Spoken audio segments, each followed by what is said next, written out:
Last time. Last time on Rimfire. As you're bathing, you catch out of the corner of your eye a mountain lion about 100 feet from you downstream. You realize that you're upwind of it, so it hasn't smelled you yet, and it's lapping up water from this stream. Nyx is just going to freeze, and then keeping her face towards it, she's just going to slowly back away. She pokes you in the chest, like 2 fingers. I know you don't trust me. Trust is something you and I are both working on. So you thinking about going independent? Independence, says Albert. Oh, he strokes his chin. Albert Schnooks, P.I. And at this time, you hear a hollow thud as a deer carcass is dropped into camp. This tech that you guys had come across is a bit of a windfall. And I can see a lot of fame and a lot of money to be made from it if we can get it into the right hands. Mm-hmm. We should be the friends of a feather. They stick together, as my pa used to say. I like that. I believe that is a great name. Very well. Friends of a feather we shall be. Great. By the way, could this feather help poison oak rashes?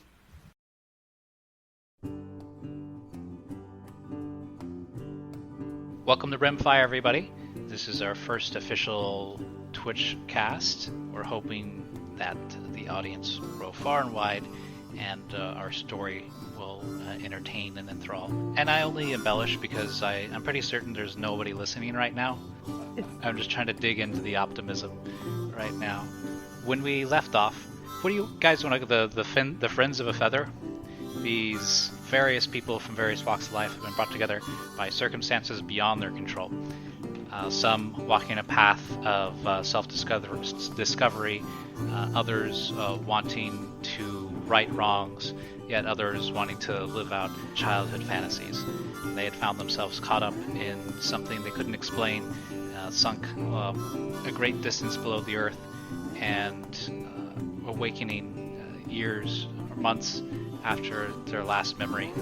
They've recently emerged from a cave and fought their way back into the world of light and sky after liberating the supplies from some perceived bandits and an old contact known as Whistling Joe. They now set off to find their way in the world. You had been traveling towards a river the day before. Storm clouds had rolled in, a light drizzle covering this river valley.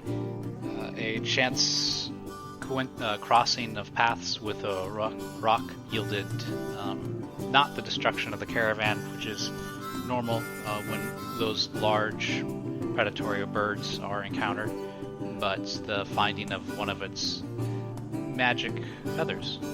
And that feather inspired the name Friends of a Feather. So, we settled on the name then? Says Albert. Well, I mean, I think we could workshop it. I think it's a little on the nose. We could explore it as we travel. Whose nose? I mean, Albert. Okay. All right. I think it's a little too direct. It's real to the point. And I think, as we go along, everybody likes to have a fun game to play on a long and hopefully uneventful road trip. And so something we could do is just figure out a way to make that pun into something a little, I don't know, like, see where I come from, there are a bunch of groups of people. Some of them aren't necessarily the nicest sort, but they got real snappy names. And, like, you don't want to mess with them kind of vibe. Or maybe, like, there might be only, Nyx. 3 or 4 of them here, but there what could be, names are you speaking of? I like names. Well, I mean, there's the Iron Horseshoe, for one. Oh, wonderful. Could you perhaps ramble off 5 in a row? 5 in a row? Well, let me see. It's been a while since I've been at home. So there's the Iron Horseshoe. There's the Trail Walkers. Down in Harshaw, you got The spelunkers, that's right. Because they like to hide out in caves and stuff. So they called themselves the spelunkers. That one was kind of silly. They were kind of a laughing stock. Yeah, there's... I like the Harshaw Globe Smashers. Let me think if there was any. The Globe Harshaw... Smashers. What? The Harshaw Globe Smashers. Well, Why I did they didn't smash think we were globes? into, planetary destruction, but I mean... Alright. We can put that one on the list. In the mines of Fife and Jarvie, there was one named the Tunnel Snakes. Ah, the tunnel snakes. I don't think I've heard about them. But okay. But Shepard swore an oath with the rest of you to be known as the Friends of the Feather. Are we abandoning our oath why don't- so quickly? No. No. No, Shepard, no. I'm just talking about, we are friends of a feather, and friends of a feather flock together, and or whatever it is, birds of a feather. I don't know. Whatever that thing is they say. But it sounds just like we took a well-established sentence, and now we're trying to make it into a name. You hear somebody rudely clearing their throat, interrupting you, to see Natty, the small mouse folk, as she looks over. Is this how you usually get work done? Nothing. What are you people doing? Yes, You've been talking Natty, to each other about a name for do you have 5 minutes. Do you have a better plan? Yes. Find food and shelter for the night. I thought it was midday. Out of character, I thought it was midday. Well, Because we yes, just it finished is midday, finding the... but that means half of the day is gone. That means... You understand that, right? Albert scratches the fur on his chest. His tail wags back and forth as he looks down at the feather, running a furred finger along the side of the bristles. And he says, I don't know, I like feathers.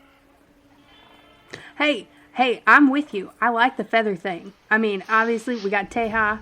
Now we got this real lucky feather. And obviously it's a good omen. Like, both Teha and I have agreed on that. So I like the feather thing. I think we ought to keep the feather part. Just think maybe workshop it into something that isn't already an established phrase. Oh my god, let's go already. Natty just kind of like rolls her eyes. No, Natty, this is important. I swore to this feather. All right. Everybody load up, and we'll just talk about it as we travel. All right. And Nix jumps back on the driver's seat. Albert hops back into the cargo. Into the glove box. Yep. His small form, Basically. he holds his tail against himself just so that he'll fit properly without having bits dangling off the side. Alright. The sinewy wood that makes up Shepard covered in the iron plates. He's kind of awkwardly trying to get on the bird. Good, Bertie. And it's not really having much of it, but he gets his way up there, and you guys are off once again.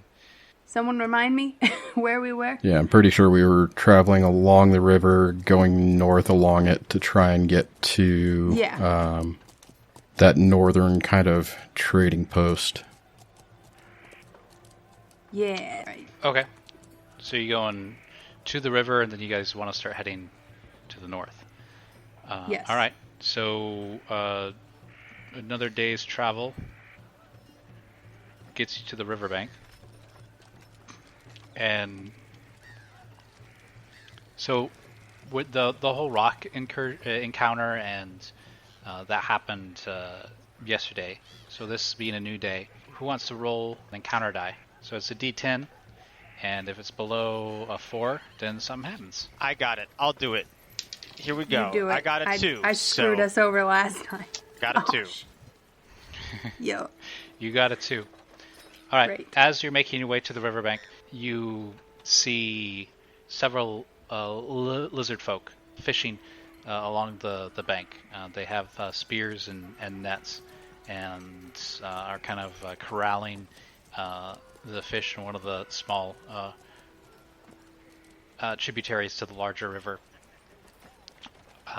They greet you coldly, but that's kind of normal for these folk, as they don't register very heavily in the emotion. With a simple hand, they raise it, hello, and watch you as you approach. It seems like they have quite a bounty that they've fished up out of the river. And right now, the only thing in your guys' coffer are about 40 bottles of water and some beer. Albert pokes his head over Nix's shoulder and says, Nix! It's... Well, there's... What? I ain't never seen a lizard person in real life before. Everybody I know either we'll has keep your fur voice or down. bare skin. Or stone skin. Or metal skin, I guess, he says, looking at Shepard. Or feathers. All right, then Then I guess you found the last kind of skin to have a complete life experience. So these folks stand about 5 feet tall to 5'6". They have thick, like muscular tails and webbing between their fingers and feet. They're covered in dark brown scales that seem to glisten as they come out of the water, and have a lighter underside and dark black splotches along their backs. Their heads are large and reptilian, with a glistening row of teeth lining the jaw. Nix is going to give a polite wave and then guide the axe beak and therefore the cart on. Just giving them a nice little drive-by. Hi! And then continuing. Okay. There's no politely. discernible emotion or anything you can intuit from if they see you as food or friend or a sentient being or just another animal out on the plains, but they respond to your greeting with their own hello. Albert says, "What? Don't we want to talk with them? Maybe they could tell us if they've seen Whistling Joe." Do we really? We're still dressed like future time traveling people. I don't want them getting any ideas, so we're just going to continue on like this is perfectly. Shh. Whisper, like me. Okay. They're dressed like we're just gonna lizards. That's right, because that's normal. That is entirely normal, Albert. So we're just gonna keep on going like there is nothing wrong, and we're gonna pray to all the gods and the stars in the heavens that stupid Trail Buddies order comes in as soon as humanly possible. The Trail Buddies order with all our traveler's clothes? Mm-hmm. That one. That would be the one. Yeah, you're correct. Keep an eye on them. Make sure they don't follow us, okay? But don't look like you're keeping an eye on them, okay? Oh. You guys are well out of earshot of them by this time. Okay, good. I imagine you guys, the mounts had just been walking the entire time, and they're out of line of sight by this time, and you're still... Nix, they're gone. I think we just moved past. All right, well, that's good, but we don't know what could lay ahead or be around, so just keep an eye out, okay? All right, I gotta face forward. I gotta keep this animal going in the right direction, so you're my eyes in the back, all right? That's real important, Albert. Oh, all right. Albert is clearly bummed about not meeting a new species. Teha is keeping... Teha, he's playing point guard. Yeah, during this encounter, we established that you would be flying, as it'd be the least exhausting way for you to travel. Mm-hmm. But how does that come across in world? Are you up with the clouds? Are you down low? Are you up ahead trying to keep a visual? How are you interacting? I would stay pretty close by, but still a good distance above so that I can see ahead or around the cart and the party, so that I can help if need be, but I can also see ahead a little bit and kind of keep my eye on things, if that makes sense. So I wouldn't be out of communication distance. I would say probably maybe 30 to 40 feet above the cart. Okay. So within earshot. Very much so, yeah.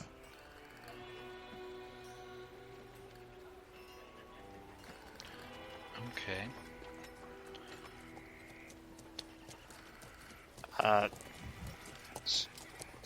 So, go ahead. Did you have something you wanted to add?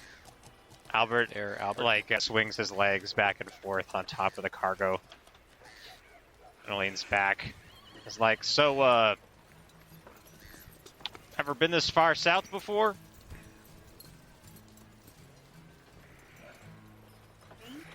Me? No. Not really. I mean, we've been around, but I don't think I've ever been this far south. Me neither. What about you? I didn't travel very far south from Harshaw or went to go investigate Whistling Joe. I gotta say, this canyon, this is a big canyon. Yeah, it's kind of a little disconcerting at times, isn't it? Especially after seeing that huge rock fly over. There's so many different creatures here in this world that I never got to see before. Hopefully we'll get to see more on the way to White Sands. How'd you grow up? Oh, living in the city. I know we've talked about you had an interesting childhood, but beyond just living in the city. I have 13 brothers and sisters, right in the middle of the pack. I just spend my days as a homebody. Natty speaks up. Oh, I had 12 siblings. Well, looks like I got you beat then, Natty, he says. Yeah, yeah, you certainly do. Snapping his fingers. Ma always used to What was it like? give birth groups of 4. I was the odd one out. Oh, it was chaos every time I got home. I used to go join my my mentor just to get out of the house. But I guess you were never really lonely, huh? I suppose not. It depends on how you think about being lonely, no? When there's so many people around you talking, you never have space to talk yourself. Yeah, I suppose that could be true too. I don't know. I grew up as an only child, so I kind of didn't have a lot of friends. The way I grew up was a little strange, I admit. So I just think maybe having more siblings would have been a little more fun. Maybe I wouldn't have turned out this way. I got a littlest sibling. Her name's Jude. She'll be turning, counts on his paw, 14 years old this year. Does she live in Harshaw still? With your family? Of course, she ain't gonna go nowhere right now. Pa's still trying to find her someone to marry. Well, Why did you leave your family? Why did you strike out on your own? It was my job. I wanted to become a detective, and we got sent south. And, well, you know the rest of the story from there. But you picked your job, didn't you? Yeah. You ever solve any cases? Well, I solved this one. It was, I think... She cocks her head quizzically. Like, really? It was you, he says. Not that I even have my job anymore. I don't follow. What is me? You and Whistling Joe were involved in some sort of criminal ring, and that criminal ring was causing or involved in the disappearance of skeletons. You know, Al, maybe it'd be easier to get a word in if you had something worth saying. And then she spurs on the axe beak a little bit, kind of breaking stride with the wagon. Wow. Well, somebody woke up with a crawdad in her sleeping bag. Well, I don't know. Maybe that poison that she got back there in the mine that we never actually cured, maybe that has something to do with it. We'll get that healer's kit soon enough. I don't know, does she think I'm still going to arrest her? I'm honest, I couldn't give a rat's ass anymore. I believe that is what she is afraid of. Yeah, well... What do you mean, Shepard? That the allegations of being a criminal will sully her name and make it more difficult for her to do her, as she says, archaeology? That might be the case. Well, we aren't to town yet. Well, she'll be in for a shock once we get to Gallows Branch.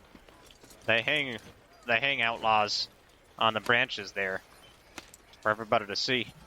Well, don't get any ideas, okay? Perhaps it would be best if we don't mention... Albert says as he, swooped down to talk in his ear. Oh.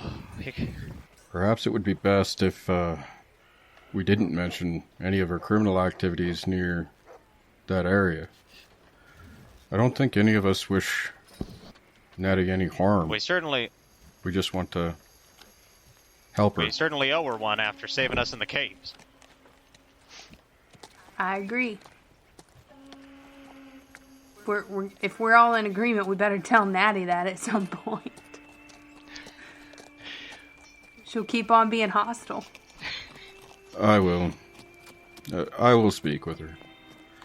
Teha will fly forward a little bit so that he's parallel with Natty. Ah, where did you come from? No.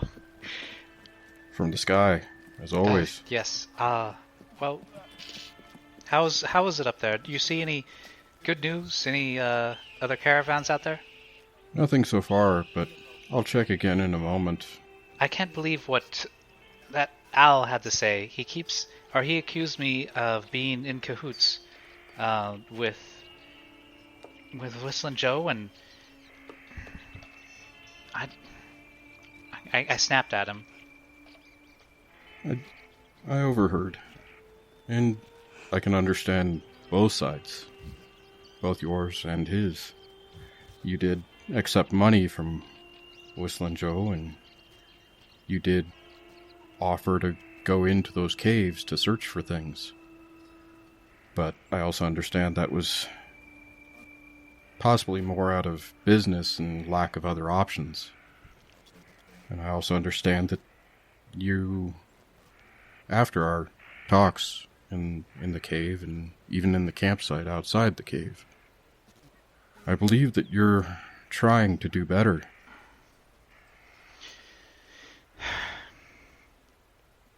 Teha, I'm just a simple country mouse, and if I knew a better way to do this, I would. And Oh? He is right, though. I did make some gray deals and didn't really think it through. I was just so excited about the prospect of being famous and pulling something up out of the ground that nobody else had seen ever. That I didn't follow any sort of moral compass along the way. I just tried to take the straightest route. And I can understand that excitement. When any of us is given the chance at something new, that excitement, I think, is there for everyone. And especially if it's something that you're passionate about. But I also think that you're taking the steps to bring that moral compass back into play. And to help that, or to have that help guide your actions going forward. It's why I hope that you'll continue with us, at least for a while, so that maybe myself or the others can help give you a better bearing of more possible and positive deeds that you can do in the future.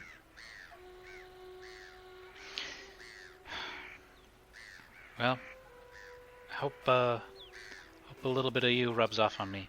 You think I should go back and apologize to Al? I think you both have things to apologize for. But I think that could be good so that we're all on the same page. But I also wanted to assure you... She just turns in her saddle at this point and yells back at Albert. Hey, Albert! You know, I was rude to you. I apologize. What I said was uncalled for.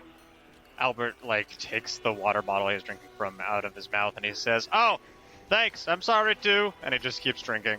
I swear, Albert, I think Teja is probably the wisest person I have ever met. We gotta ask him how he did that. I don't know, flying around, talking calmly. Continue talking to Natty. I also wanted to assure you that when we get to the tree up ahead where Albert says that they hang criminals, I wanted to assure you that we will not consider you a criminal or anything like that when we pass by there, and that you'll be safe. She looks a little bit confused. I haven't done anything wrong. I'm not a criminal. I wouldn't deserve to hang from Gallows Branch. I know, but I also wanted to assure you. I know that Albert had mentioned possibly trying to arrest you at one point. Yeah, he just riled my fur a little bit, and I just reacted. I don't think he's got the marbles to pull off anything like that. Whether he does or doesn't is not my place to judge. But I did want to at least assure you that we as a group do want to help keep you safe while we travel together. Well, I'll do likewise. Teja?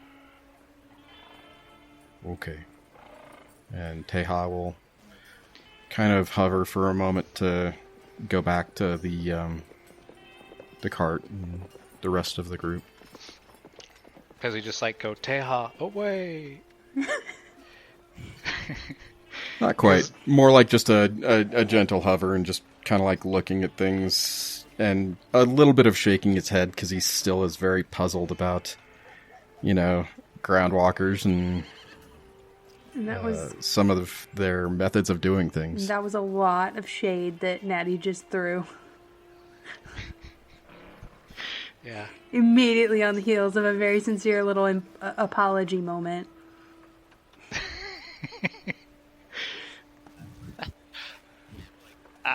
Albert stares thoughtfully at the horizon and says, "Nix, I really miss my marbles. Used to play them with my siblings every day. Now I don't have them anymore." All right. Did you lose them? Yeah, but not in the metaphorical sense, in the literal sense. Oh, right.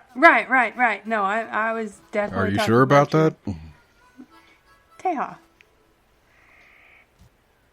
What? I think. I mean it as a friendly jest. You just are very peculiar sometimes. I wouldn't have it any other way, he says.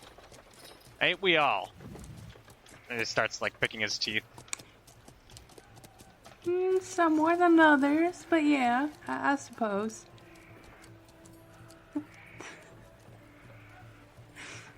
Teja looks at the group and he's like, "You do know that my hearing is very good. It's a trait of all Aarakocra, right?" Right? Yeah, I knew that. Definitely. Okay. If you think I'm wise, I'm considered young among my people. Oh. There are far more older people and wiser people than I. I mean, all right. Then, didn't know you were. I knew you could hear me, possibly. I just didn't think you would focus on what was being said. See, Nix, Gotta says remember Albert, that. patting Nix on the back. Always more people to meet. Some of them don't even have scales. What? Teha will fly back up a little bit, and I'll go ahead and do my perception check now just to get an idea of what's going on around me and around the group. Okay. So the rains of yesterday had moved through the plains. The weather here is fickle and changes frequently, sometimes without warning. But currently it is sunny, 97 degrees out, and a fairly strong wind is coming in from the west. So go ahead and roll perception. Tell me what you get. Oh, Nat snap. 20. Nat 20 for 21. Yep. Okay. So with that, you can see a small settlement in front of you. It borders the river, and since you got a nat 20, it is the town of Center. A quick glance back, you can see the winding road that led from the mine of the Drop Canyon mine, now known as Dead Drop Mine. It has been abandoned and just gone fallow. The road leads from the mine to this town, and I believe just because you got a 20, you'd able to kind of piece it together that this was the riverhead that the minerals and ores that they extracted from the mine would have been taken to. This looks like a company town, and it looks long abandoned, as well as the mine. Houses stand dilapidated, nearly falling down, and an old church is nearly collapsed. Fields have gone fallow around it, and you see a pack of dogs, wild dogs. This is a little bit unusual, because you're used to coyotes and kind of some hyenas in the lands around, but these look like kind of like a domestic breed that have started to go wild, and they're in fairly large numbers to the eastern side of town.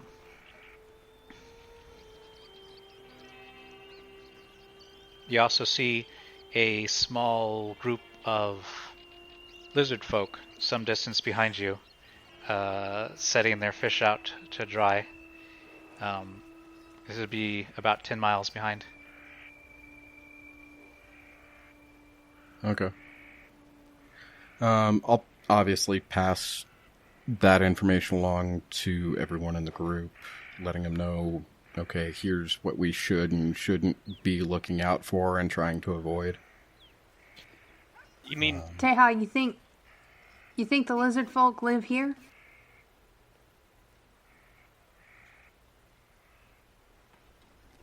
They may. I don't know much about the kind of environment they like to live in. They may, but I also have my concerns about them mixing with these wild dogs. I think the important takeaway is that we have the chance to sleep under a real structural roof tonight. That's true. But if this is already somebody's home, are we going to be unwelcome guests? Well, we'll just have to make ourselves welcome, says Albert. Question for the DM. The group of people that were laying their fish out, is that the group of people that we just passed? Yeah. Okay. Well, my friends, one thing I could do is maybe fly back to those lizard folk who were laying out their fish and simply ask them if they live here. Okay. Yeah. You want to use one of our blankets or something to try and disguise your clothes a little better before you get up close and personal with them? How many of the blankets do we have? You have 4. Yeah, we have 4. You should take some bottles of beer to give him. You know, show him you're a friendly kind of guy. You know, that's a pretty good idea, Albert. You fish some out. I think these are both good ideas. Albert fishes out 4 bottles of beer. And Teja will take one of the blankets and kind of make a poncho out of it to just hang over his head and shoulders to cover the clothing a bit. Okay. Are you disguising yourself? Not so much a disguise, just trying to cover a good amount of the techno clothing that we're still wearing. Sounds like a disguise to me. Go ahead and, since you don't have any proficiency in disguise kit, just roll a d20, and that will serve as a DC if they investigate.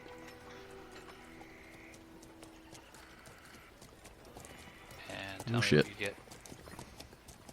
I got a 9. Oh, you look pretty good. You think you got everything covered up. No problem. Totally. And then you turn around and you can see like a long, like kind of the back leggings like hanging out the back as he flies away. Before I do fly away, I'll ask Nix and Albert, do you think this will suffice, or do you guys think you could add to this? Can I help him out? Do I with my yeah? You can. I still you have can my. Make, you're proficient in disguise kits. Oh yes, I am. So you very can much so. Add whatever attribute you think is appropriate for this, and since you're getting the help action from Teja, it'd be at advantage. Okay. I'm going to, I don't know, use some stuff in my disguise kit. Hopefully to patch anything up. Rearrange the blanket that he's using. So I imagine he turns around to leave and you see there's a bunch of fabric exposed behind. And he's just like, wait. This is my thing and I can't stand to see this just botched like that. Hold on.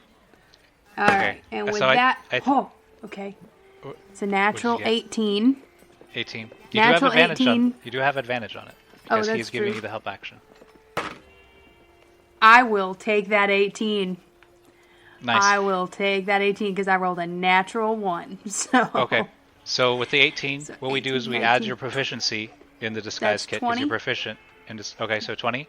And then what attribute? Yep. Wisdom, dexterity, or intelligence. What modifier did you want to add to it? Wisdom. Okay, and that is plus 2. 0? No, 2? Plus 2. Oh, so you have. Oh, so okay, that bumps it. Wow, 24. Okay. I don't think they can roll that high. It's a.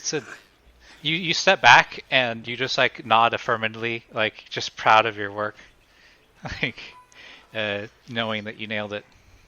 Maybe someday I'll work in theater in a costume department. Now this is just a fantasy game. Let's not get too hopeful. Thank you, Nix. I appreciate your help. No problem. Now we're gonna probably move on. I'm gonna keep going with the cart and everybody else. Is that okay? You think? Because we won't be there to back you up. Keep going, but slow your pace just a touch so that if I need to, I can quickly yell for you or somehow try and catch back up within reasonable time. All right. Albert takes out his pistol and loads it and keeps an eye out for the wild dogs as we continue onwards. Thank you, Albert, for keeping an eye out for everyone. Right, he says, looking around nervously, still remembering the incident with the gnolls. His ears are like flitting back and forth. So for a sense of scale, Teha flew up about 100 feet in the air and was able to see out, and this ghost town is about 3 hours from where you guys are at now. And because he rolled a nat 20, with his keen eyes, he was able to see dogs at that distance. So that would be, Dang. I don't know, like 8 miles away. Double nat 20s, you deserve it. So, It's amazing. and the lizard folk are about 15 minutes by flight, by wing, behind you guys. So, Okay. So yeah, Teha would definitely ask him to slow their pace quite a bit, just in case. I actually would kind of And I know- retcon. Nix wouldn't have, if you had said that it was that far away, Nix wouldn't have even suggested that. Like the moving on bit. Okay. And once, our group is kind of all in agreement about the pace going forward, Teha will take 4 of the beers, the full ones, and fly up and back to the group of the lizard people. can lizards get drunk? Yes. A really good question. Reptiles can, but they don't have... I don't think they have as much alcohol dehydrogenase, so they probably get drunk really easily. Okay, so they get drunk Sounds- extra fast. That's enough for me to go on. You land, you approach them, and you land nearby, and greet them? I would give them a respectful distance. I don't want to crowd them or surprise them. And I would greet them, so... Hello, Riverfolk. My name is Teha. One of the lizard folk, well, actually, they all look up, and then look down with only one keeping their gaze upon you.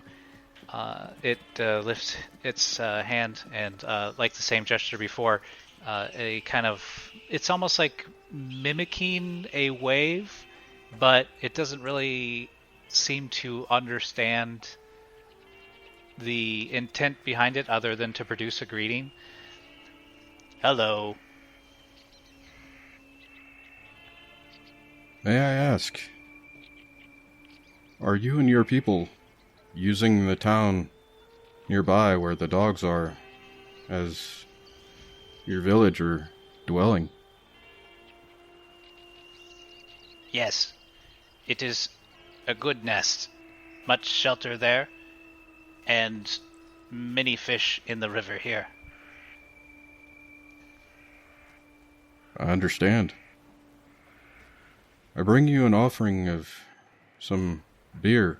It's a liquid refreshment that many enjoy, in hopes that maybe me and the group you saw with me earlier may be able to rest there for the night. Would this be acceptable to you? Is food? Is drink. Ah. But we have a river here to drink. This drink is different. It has a different flavor, and it has some other effects that many Pulls out his find hand. enjoyable. Not even, like, after you say flavor, like, that's all it took. So do we have an agreement that me and my people may shelter with you this evening? Depends on flavor. I'll hand him one of the beers He eats out of the the bottle. 4. You can hear the cracking of glass and a little bit of blood. But he just chews and chews and chews until there's not even the sound of cracking glass, and then swallows it all in one gulp. Their mouths are about a foot and a half long, and they have a heavy head. It is bit flat, hopsy. Okra. Perhaps if I may make a suggestion. The container it comes in can be reused for water, but the liquid inside is When the you drink. say that, he spits out the lid. The little metal top clangs the ground. Oh. Okay. Perhaps let me show you, and I'll take one of the other 3 beers and pop the top and just take a small sip, other and then hand that one to 5 him. lizard folk are now kind of like surrounding you at this point. And, alright, so he takes the topless bottle, and just pours it into his mouth. I like the crunch. And then he eats the empty bottle. To each their own. But still, my question remains. Would you let us shelter with your people in that town safely tonight? Yes. Do you have more? We do have some more, but we need to have an agreement on how much we share with you and how much we keep. Share. Keep. Everything is everyone's. My people have a similar way of thinking, Then, but no need to worry. the Everything will be fine. Tell them Brown sent... How would they say? Tell them you spoke with Brown. I will. But you also have to understand that some of the things that the members of my group have with them are very much their own. They are not for sharing. It doesn't make any sort of response at all. This isn't We will this need isn't to like an agree on angry this, like but- staring, or it's not like a tense moment. It's like when you talk to your dog and you're like, and the dog just like looks at you, like it's just staring at you. No hostility, no desire in its eyes. It's just taking in the information. Gotcha. Brown. The agreement When you say that Brown, I suggest they is, all say yes. Hi, I see. friend. The agreement I suggest is we will share our beer with you, but the other things that my group has must remain with them. Do you accept? It looks confused. And it says, no.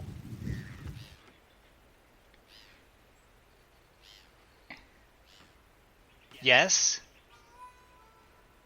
No. It's trying to say the thing that you... Like, it doesn't know what to say.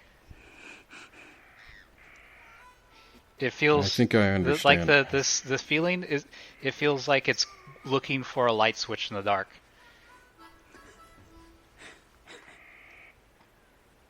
My name is Brown. I understand, Scaly One. Teha will point at the beer. We will share our beer, but nothing else. And you will let us shelter with you tonight. Tonight.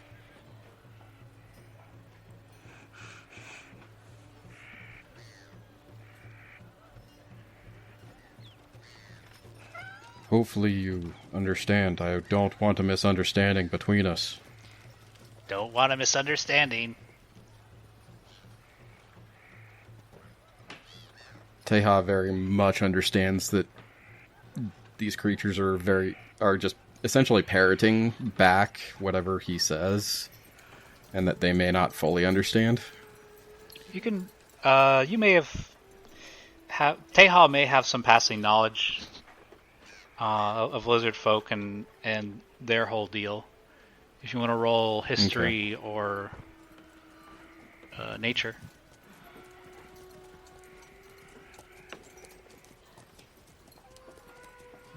I'll go with nature. Okay.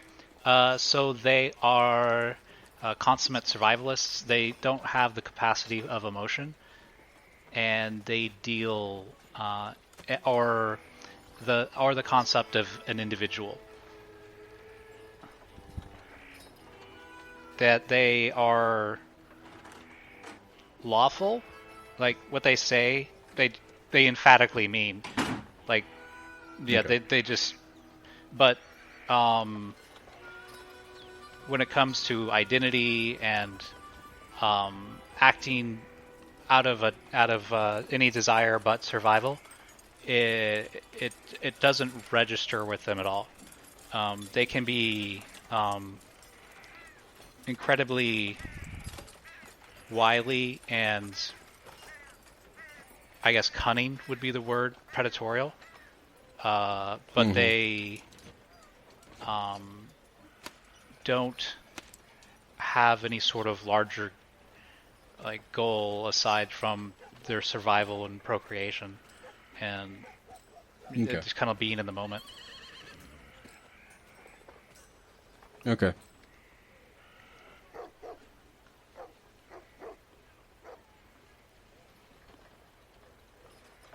Teha will look back to the group of lizard folk. So tonight, we share our beer with you. We'll rest in that town. And you will not attack or harm us.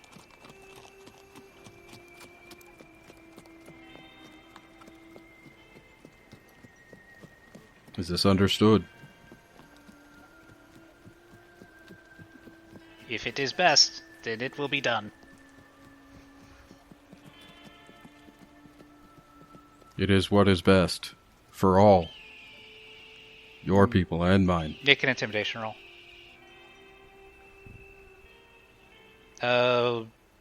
With advantage. Oh, you don't need it. 21.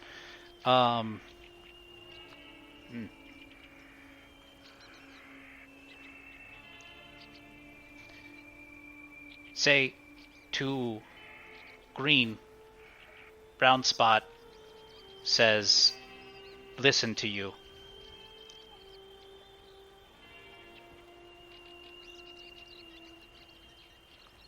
Say to green, brown spot, say listen to me. Correct? Correct.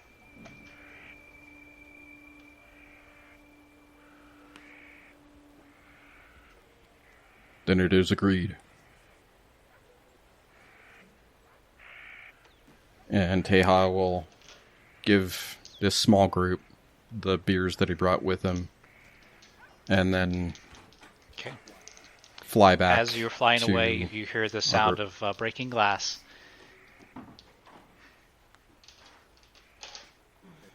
Teha will just shake his head.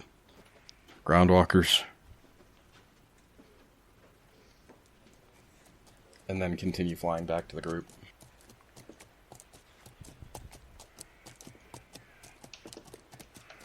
Okay.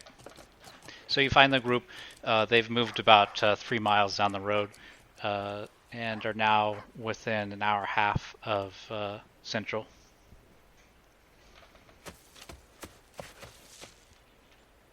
Teha will fly down to the wagon or the cart. Hey, how'd it go? My friends, it seems that they've agreed on us resting at the town tonight in trade for some of the beer. We're to tell the lizard folk that we encounter there. We're to say to them, say to green, brown spot, listen to you. Say to green, brown spot, listen to you. All right. Yes. Okay. That is a really strange phrase? They are very basic people, Do you think they're... and I get the sense that I get the sense that they are just trying to survive, but I also made it clear to them that it would be best if they did not try and take anything of ours or to try and harm us. Do you think they're trustworthy?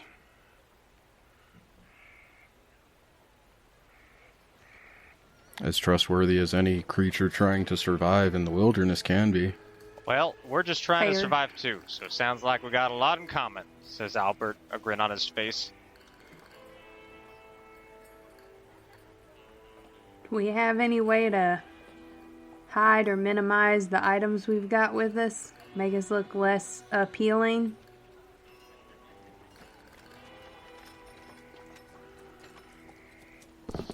Ask the one that's proficient in creating disguises. Look, what's Shepherd look, got? all I'm saying is we've been down in those tunnels for I don't know how long. I don't have anything that I entered with, and I've barely got anything at this point, so I'd like to try and keep it so that we don't, I don't know, die on our way to a town. I would presume based off of what Atea told us that these lizard folk wouldn't know a gold piece from a fool's gold piece. You know what I'm saying? Honestly, yeah, but honestly, it's not really the gold pieces I'm really worried about. I'm just saying, even our blankets might look appealing to these people, so we're gonna have to be real diligent on the watch. Oh, all right, says Albert. I agree that we... Maybe they have something for poison oak. I agree that we do need to be diligent on our watch tonight. And perhaps a suggestion disguising some of the things that we have. Just rubbing some dirt on it as we travel. Are you sure that won't make it To more distress appealing? things, make them...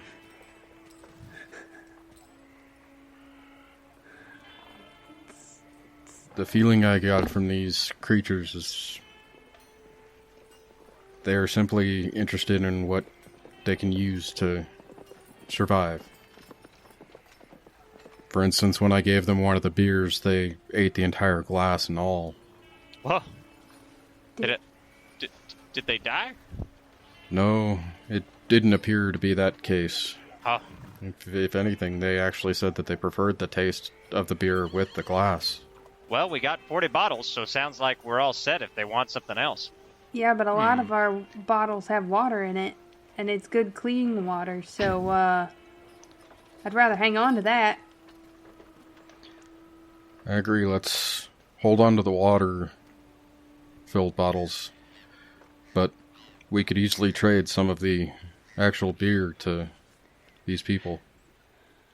I have extensive knowledge of herbalism, plants. Perhaps I could make something of use? That's a pretty good idea. What were you thinking, What Shepherd? should I do? I- Maybe I could make a something. And he's just like, hey. Shepherd. So I don't know how. Okay. Shepherd. Yes. Their main form of food, from what I can gather, is to fish. Do you have anything that might help as a fish lure, or help attract more fish to their nets or lines? Processing. I suggest worms.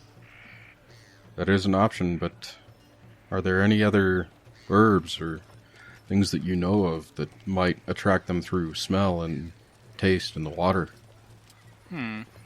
If we could find the rooted mushroom, I could distill it down into a potent neurochemical that would cause the fish to feel like they are drowning and try to swim out of the water. You can do that? Oh, with the right ingredients and tools. Do you have the tools with you to do this? No. and we're not in the area where that mushroom grows. You know, I think I'm glad you don't have the tools to make a potent neurochemical. Maybe we'll get some worms, but I think we'll just have to wing it. I'm sorry. I know much about horticulture, but fish husbandry is beyond me. That's all right, I Shepard. would marry one Quite either. all right, Shepard. Maybe I could make something that tastes bad, so if the lizard folk tried to eat it, they would not eat it. That's a possibility. Snake Getty? Says Albert. Again with those rattlesnakes? We could just leave our wagons and such outside the town until we could find a ferry, and then arrange for a pickup outside of the town. No, I think I should make a powerful poison. No, all right. I think whatever happens, we need to camp with, on, or under our cart. And we need to make sure we have 2 of us on watch at all times tonight. Well, all right. Sounds like a deal to me. We're going to be camping in the town? I think so. What do y'all think? I would give my right paw to sleep under a roof tonight. I think we could camp on the edge of the town so that maybe we don't get surrounded in case something does go wrong. All right. I also think I could potentially go hunting to help bring food, not only for ourselves, but as an offering of friendship between our 2 groups beyond just the beer. I think that's a fine idea, Teja. And you know what? Maybe if this town isn't in terrible shape, we might be able to scrounge up some clothes that we can get out of these extremely flamboyant costumes before we move any further.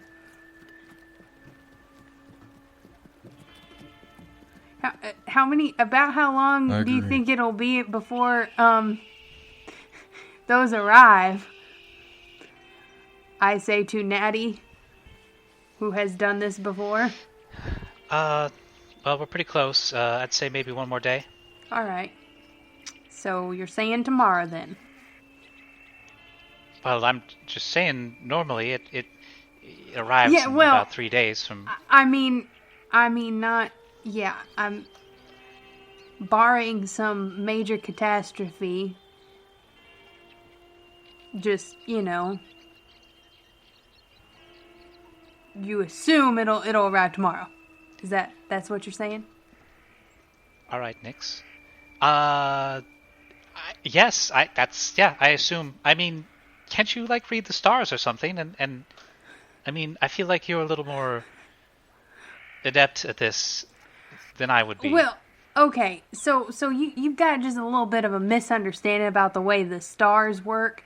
I can't just look at the sky and connect dots and say your package will arrive tomorrow. That's not how that works, okay? We can talk about it at some point, but yeah, I can't really do that. Oh, well, I don't know what you can do. All right. I wasn't. Have a star chart there, and I thought that you look at the stars. You're talking about how you do fortunes. I just thought. I mean, okay. Yeah. Well, there's. Albert's laughing. Oh goodness. So I can't really. I can't predict something about one specific thing or an item. It's more kind of like will good fortune come? It's kind of like weal or woe type thing, and oh, I see. It's so a little bit more broad strokes. Broad strokes. Yes, yeah, you're one of those kind of fortune tellers, like the kind of things you get in a cookie, where it says like good things will come to you if no. There's you have cookies. That's okay. All right. That's a little offensive there. The stars do reveal truth. Well, I mean, okay. But not about packages. Well, Can you know what? Can you give me a fortune? Sure. I'll do You're that. gonna say you're about to get popped in the mouth. Boom, shillelagh. I was gonna say you will meet with a really strong stick in about 30 seconds. Meet with a violent and untimely death. Well, Teja's gonna kind of interrupt for a moment. My friends, try and seek to understand each other's ways, even if you don't know. In the meantime, do you think you can remain friendly while I go and hunt and see if I can find an offering, not only for us to eat, but to share? I mean, she started these it. lizard folk this evening. That is all right. Hold on, Natty. Hold on. Look, we are adults, Teja. I might be young, but I am an adult, so like I don't need a babysitter. And honest, I'm not suggesting either of you. Not suggesting either of you need a babysitter, but why would you? I also know that everyone's tensions are still running high. Natty, can you believe this guy? I can't. The audacity he has just flying in here and telling us how to talk to one another. Right? All You right. and me are friends, right? Yes, and she goes Exactly. over by where Nyx is at. Okay. Well, then I'm glad to see that you're friends and you'll continue to be friends. Yeah, for now. I'm gonna go and hunt. Yeah. Alright. And with that, Teja's gonna fly up and start scouting to see if he can find any of the antelope that we encountered earlier, or any other creatures that would serve as a good meal for so hunting not only our party or is others. an excellent way to restock your supplies, but it doesn't come without its risks. If you roll low enough, then you suffer an extra point or exhaustion, or if you're feeling lucky, you can forego the exhaustion and we can roll on the injury table. And some of them are temporary with no effect. Other ones are as severe as losing an eye. Or you can just take the point of exhaustion. Really quickly, before Teja has departed for this hunt, because he told us about the hunt, I'm going to consult my star chart for guidance. Alright. You're gonna give Teja some guidance? Yes, I am. Albert's gonna give some guidance to Teja too.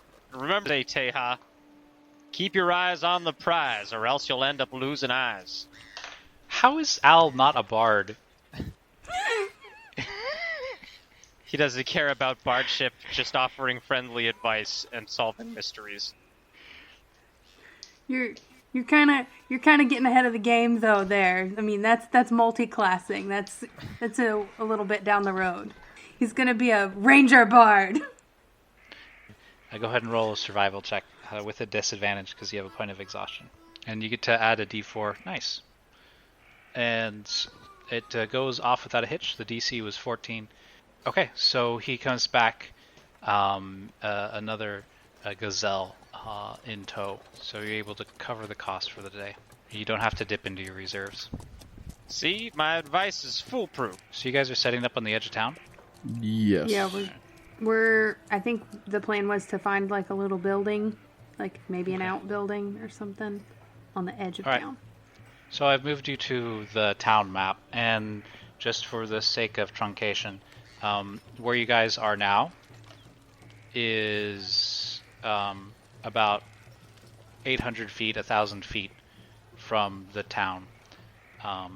But you're welcome to kind of approach the interior at any angle you want. So the buildings do have sight lines on them, but the map should appear like a lot of it is gray, and that's Like, you can see all the structures you saw coming in, and there may be things within the buildings that you haven't seen that will be revealed as you move around. Okay. But all the structures and stuff is what you see.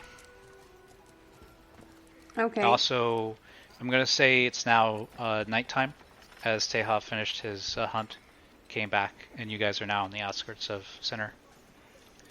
And I think now's a good time for a break. Okay.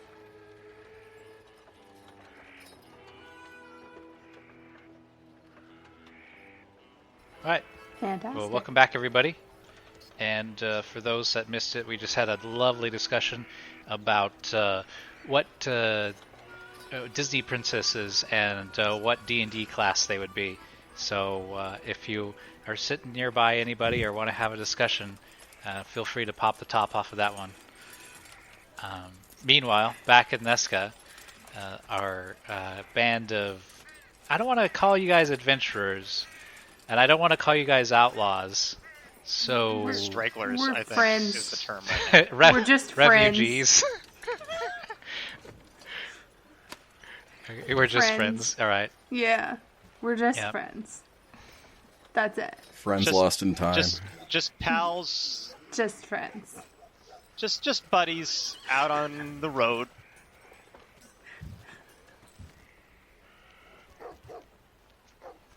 I think since you and Nyx kind of had, or Natty and Nyx had that bonding experience, I just referred to one of my NPCs as a person, like another player.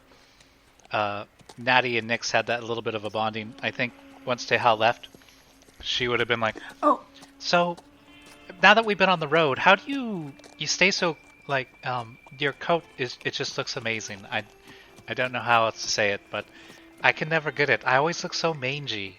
I'm just embarrassed. okay. See, so I'm not exactly sure. There's a little bit of it that comes from rigorous grooming. I'm careful about what I eat. And no, Albert, I don't lick myself clean. We're not going there again. I know he was about to say it because he's been on me this whole time. I wasn't gonna say nothing. Yeah. Uh-huh. Well, I bet. if you All ask right. me, he hasn't been on anybody in a while. Can I make a... That's Hold fine. on, I'm gonna make a perception check. He does have Albert- mighty big ears. Albert, And he's How right mighty big behind ears. Nyx.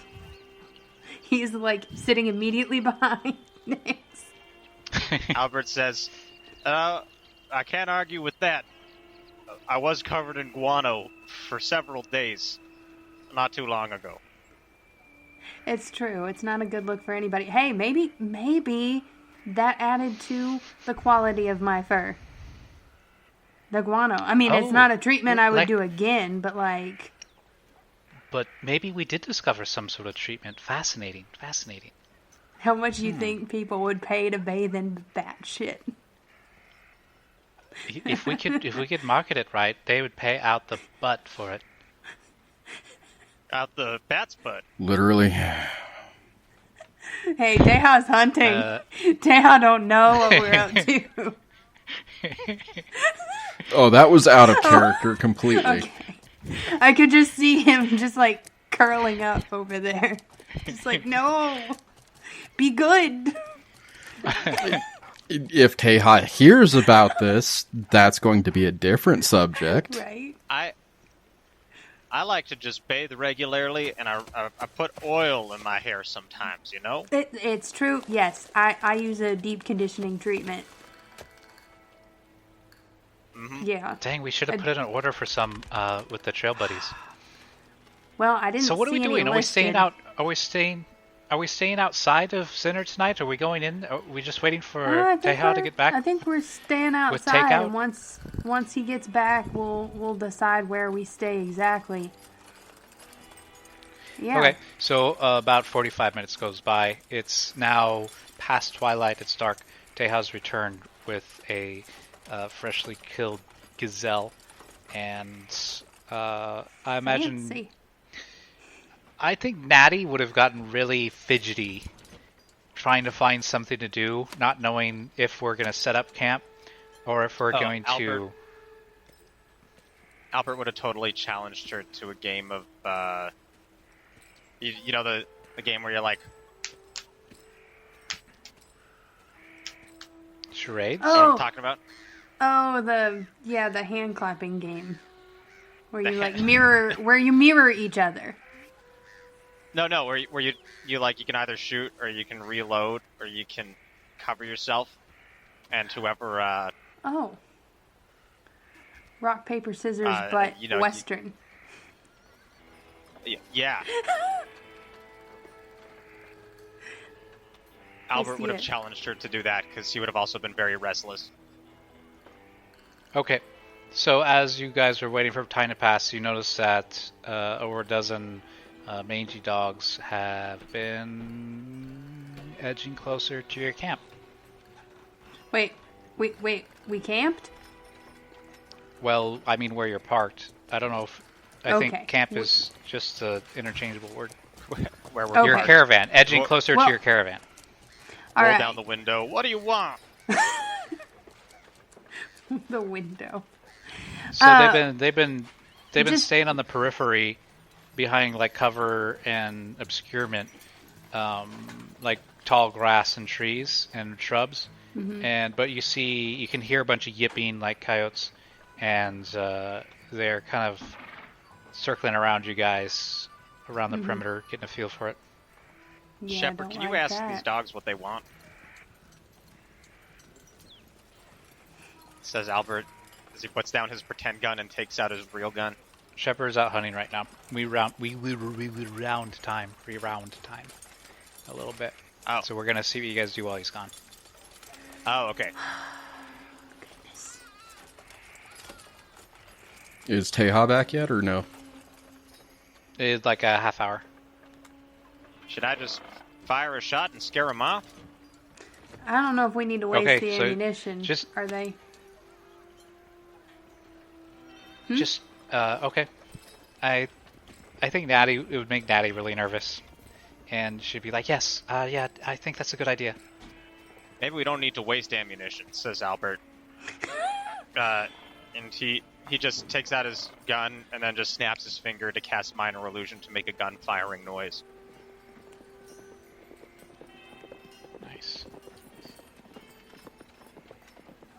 Excellent. Hopefully these know what these are. Okay, you hear the dog was kind of edging in, and you hear a whimper, and it runs away back to the brush, breaking line of sight with you. It's a good idea. Yeah, All Albert, well right. done. Thanks, he says. That's not the first... not the first canine encounter I've had in the desert. That is true. I can attest to this.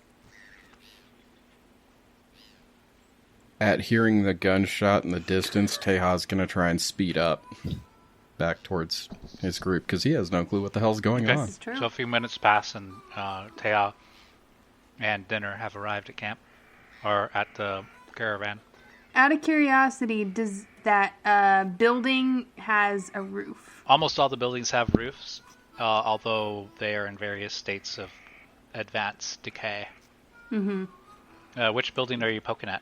It's due south of the little, I don't know, barricade thingies. So there's to the left of the archway. Yeah, to the left of the arch. Oh yeah, Yes, that one. that one. The roof is the whole front side, or the side facing you, has fallen away, like inside of the interior of the house, and most of the roof is missing. Although there's still a little bit left in the western or eastern corner. Nix points at that one and says, "Albert, is that enough roof for you?" I don't think that's enough roof for itself. Well, you said you wanted to sleep under a roof. You didn't say it had to be an entire, like, whole perfect roof. You didn't really It doesn't have specify. to be perfect, but I'd like to sleep without worrying about it. Stop being a roof and start being a floor, but on top of me. All right. I guess that's fair enough.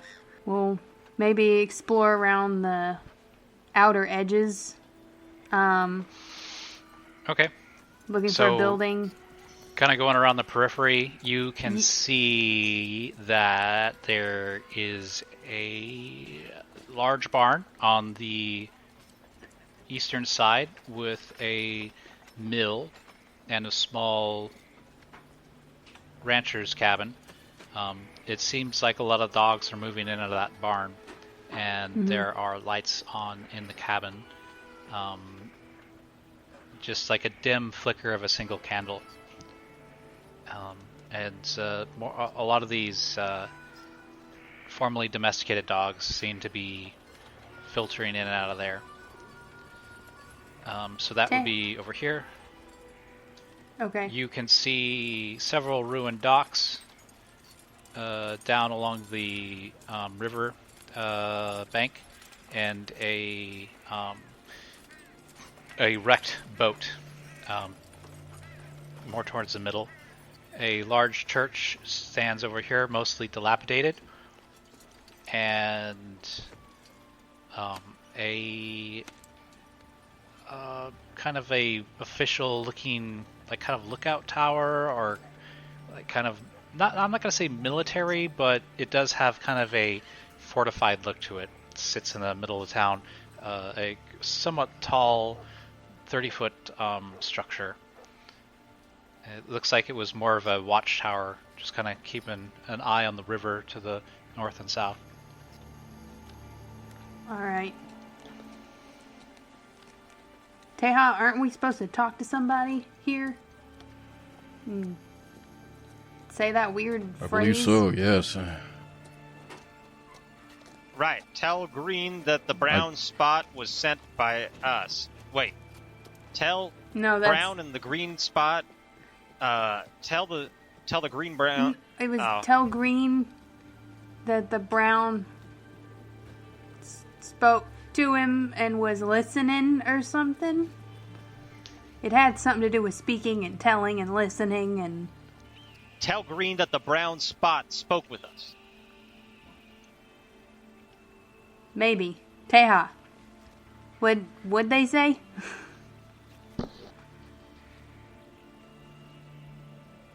They told us to say to Green, brown spot, listen to you. But I have another question. Uh-huh. What were you shooting at? Oh, There was... dogs. You can explain. But not for real. I just made a gun noise. Pretty good at that, right? Goes Albert with his mouth. It was good, but unfortunately I thought you were all in danger. So, I'm glad that everyone is all right. We kind of were in danger if you want to get technical about it. Those wild dogs looked not too friendly. So, let's head on, I think, into town and just, find a little building or something that we could set up shop in for the night. Let's go. You lead the way, Nick, 'cause I can't see a damn thing in this night air. Well, I kind of gotta lead the way because I'm the one driving the cart that you're riding in, so. And with that, Well, touche. Nyx prods And the whole with axe that, beak you- into Begin. moving. Okay. We're just looking And, at the with first, like, a- 1 or 2 buildings in the first, like, edge of town. Okay. Entering town, you can see that it's gone at least 10 years without any sort of maintenance. The stone buildings are kind of a mix of stucco and adobe. They seem to have weathered the time better than the wooden structures. Entering, you see a single skeleton dressed in the tattered attire of White Sands, a simple tuxedo almost, similar to all the servitor that the Necromancer City uses. It's standing at the gate with a handful of torn up papers. Okay. Howdy there, my deceased friend, shouts Albert from the side of the wagon. Okay. You handed out flyers? The skeleton holds out one of the papers, nearly crumbling in its hands, so touched with age is the parchment. The skeleton speaks. Welcome to Center, the center of industry along the Nether River. Please take this complimentary flyer as you are new to town. Albert takes it very gingerly to try to not turn it to dust in his hands as he rolls it up.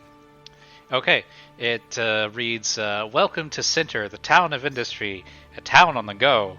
And it has a bunch of hand drawings of happy miners coming out of a mine and other, like them partying at like a saloon. It has a listing of, at Center, you will find a wide array of rewarding job opportunities and amazing shops. Try our local saloons. And, Tale as old as time. Nyx is not very comfortable with the energy there and continues, I guess, through the archway. Okay. And Nothing like a place checks filled out. with history. You know what I'm saying, Nix? Uh-huh. History. That's exactly what I was thinking. History. As And- you approach, there were some faint wisps of purples and greens, shifting light coming out of the windows of this building over here. But as you approach, they blinked out, and it is now completely dark. Across town, you can see the gentle light of a single candle burning down here. I'll just shift ping you guys over there. Oh. And Way over there. Okay. yeah, on the other side of town. And the rest of the town, not even a tumbleweed, moves through this desolate town that time has abandoned. You know, Teo's gonna. place is giving me the creeps. This is just like Volume 5, Chapter 7, The Town of Old Name. Says Albert, nodding to himself. Like it all makes sense. The grinding of small stones under the wagon wheels and the clop of the horse's hooves are all that echo through this vacant, hollow town. In the distance, you can hear the yelping of wild dogs.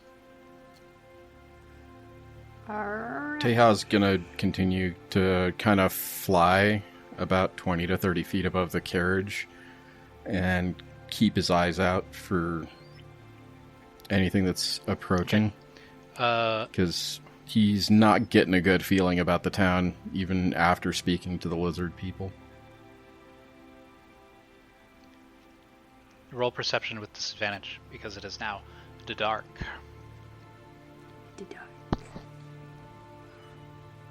Nice. Double eights. You're not able to glean any further information. See anything, Teja?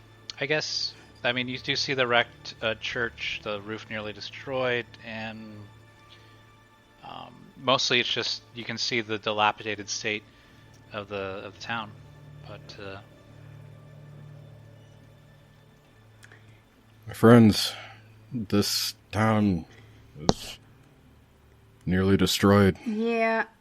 And I do not get a good feeling about things. I'm wondering if maybe we shouldn't set up in one of these buildings that's more on the outskirts, just in case. I agree. The I think we skeleton need to go. is trying to hand you a flyer, Teha. It's just standing directly below you with its just one skeletal arm straight up, not moving at all. Nyx is looking at the skeleton with a mixture of fear and disgust. Thank you, my friend, but I'm all right. Please take it. Only 34,000 more to go, and I am free to die. Oh my god. That was out of character. Are you allowed to give all of them to one person? If a skeleton could grin, it would be grinning right now. Give them all to me. If that is... And seek peace. As long as you promise to distribute them, I am authorized to hand them out to consenting parties, but you must represent an organization. Oh, we're the Friends of a Feather, says Albert. That's Very exactly well, right. Friends of a Feather. I transfer my debt to you. And See, I you all told you feel your name was a good idea. you all feel a chill. Wait. As the skeleton just falls apart. Well, hang on, because I only offered myself, Yeah. not the entire organization. Okay, you're talking to a pile of bones. Shit.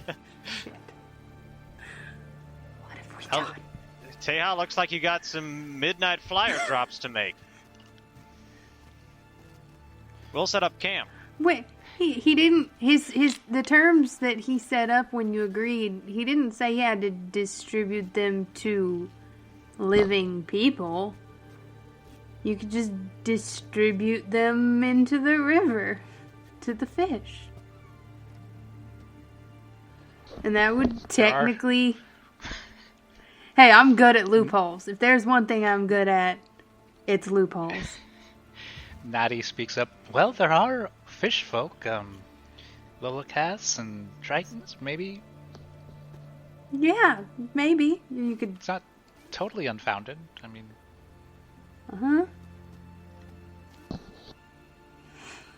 While I appreciate what both of you are saying, I don't think that is what the spirit meant. But I have an idea of how we can accomplish this. Alright. What's the idea? And when are you going to get these papers delivered? The next time there's a strong wind from the east, I will fly them up and east of a town. One that we know is populated. And set the pamphlets free on the wind to land among the people. That's brilliant. I always forgot. I always forget about flying as being an option. It's pretty handy. Why don't we just stand in a circle and hand the flyers to each other? You hear the yelping of the wild dogs. Yeah, we need to move on. We need to get a move on. Somebody want to check that building immediately to my... Which way am I facing? This way, Just go my check left? it yourself. I can't see in the dark, Nyx. Okay. I will go peek into this building here and see what I can see. You can hear the pitter-patter of Natty as she's kind of like crouching behind you. I'm holding my quarterstaff. Curious. And I cast Shalala. Well, while she's doing this, Albert's gonna try handing a flyer to Cheap the Axe Beak. Welcome to Central. The axe beak is like, prrr, and then it pecks at the paper. One pile of bones. It eats it. I think I found our solution, Teha. Shall I roll perception for the interior of this Yeah, you're going into the building, right? thing? I'm peeking in the doorway. Oh, you're peeking in. So you Yeah. see an abandoned greeting room. Long abandoned chandelier has fallen to the floor. The support beams that span the roof of the building sag and crack as dry rot had taken most of them. But the adobe walls seem to be still holding out strong, although worn by weather. You catch the faint smell of lavender as it is a gentle breeze is moving out of this building.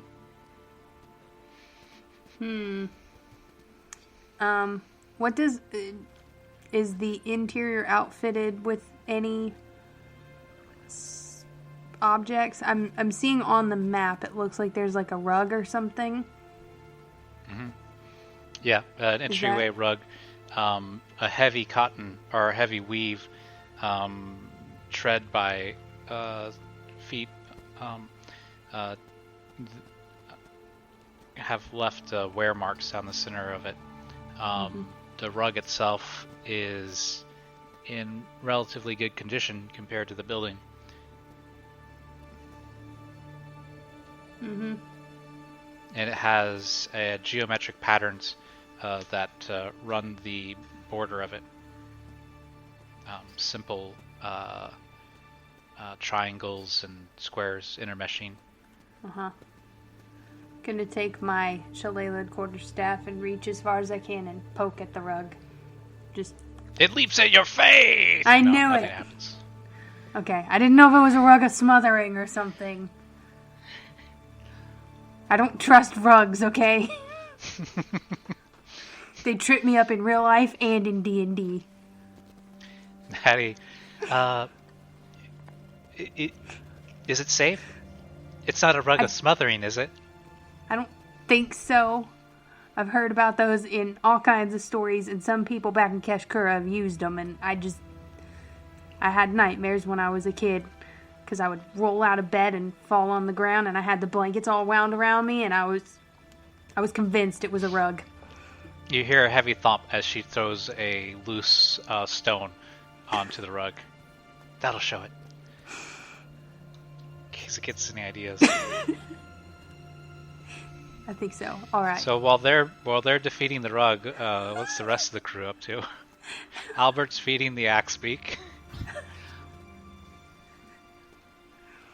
Teha is just gonna be scanning the area and occasionally using one of those chemical lights from the caves to throw in north, south, east, and west directions. Okay.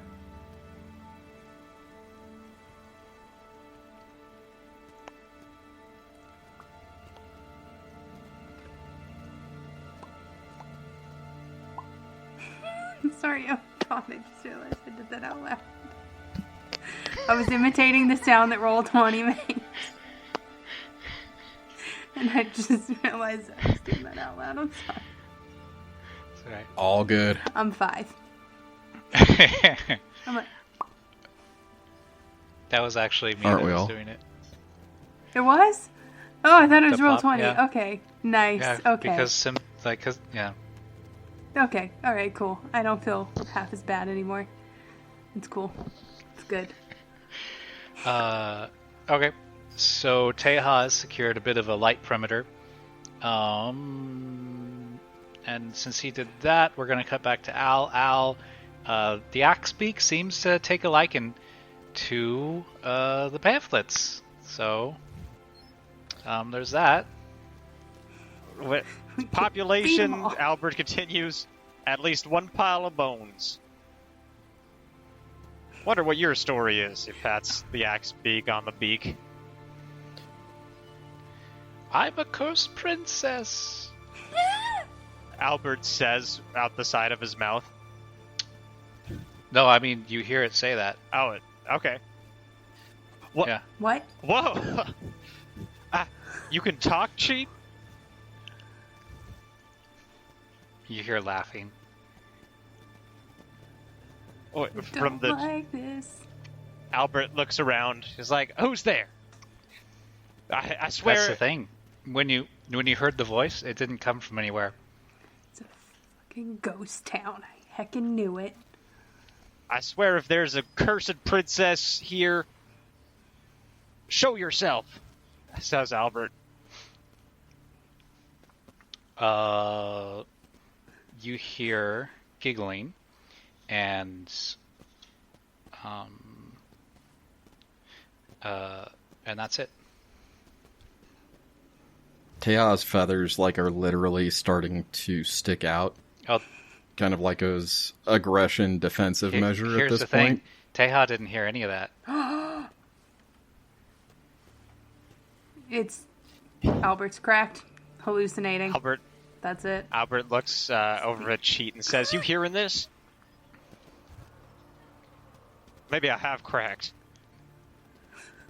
And the bird is kind of pecking around looking for more papers, and you hear that same voice. Yes, you have. You're quite mad. Oh, what? Okay. Oh, Albert, I've been cursed for so long, and I love you so dearly. If only you were to kiss me, the spell would be broken. Albert says, "No man's," he's casually feeding the fires as he's arguing with this voice in his head. "No man's madness would tell him that he's mad. That's just not how that works. Please identify yourself." I can't tell you anymore. I'm a cursed bird, and I need to be set free. Please, just kiss me just once. I don't believe you. I don't believe this is actually Cheat speaking at all, but this bird is adorable, and Albert will just lean in and give him a kiss on the beak. Did Albert converse with the bird at all? Or Albert asked Cheat if he's hearing this. Okay. So Teha, you heard Albert talking to Cheat, asking Cheat if Cheat had heard anything, and then shortly after, Albert just kissed Cheek on the beak. Tea's just going to shake he's his hearing head. this. Albert's talking Groundwalkers. out loud to whatever the voice is in his head, so he's hearing this whole conversation Oh, okay. from Albert's side.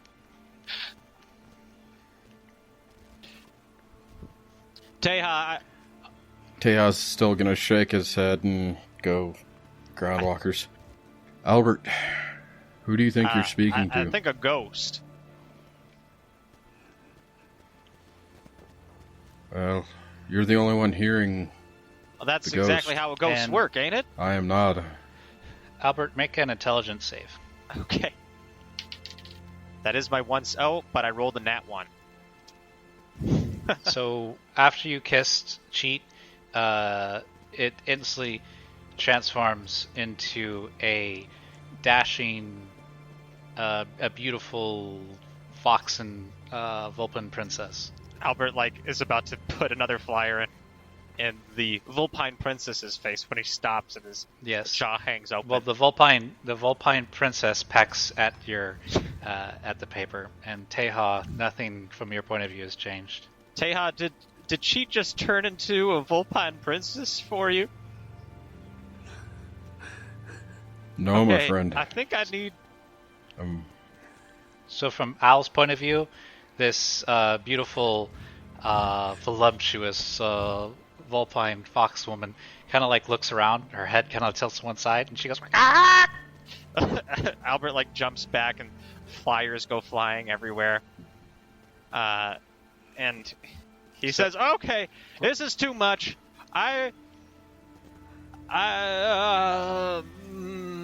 He's just gonna sit down and cover his ears and look at the ground, and say, I think I'm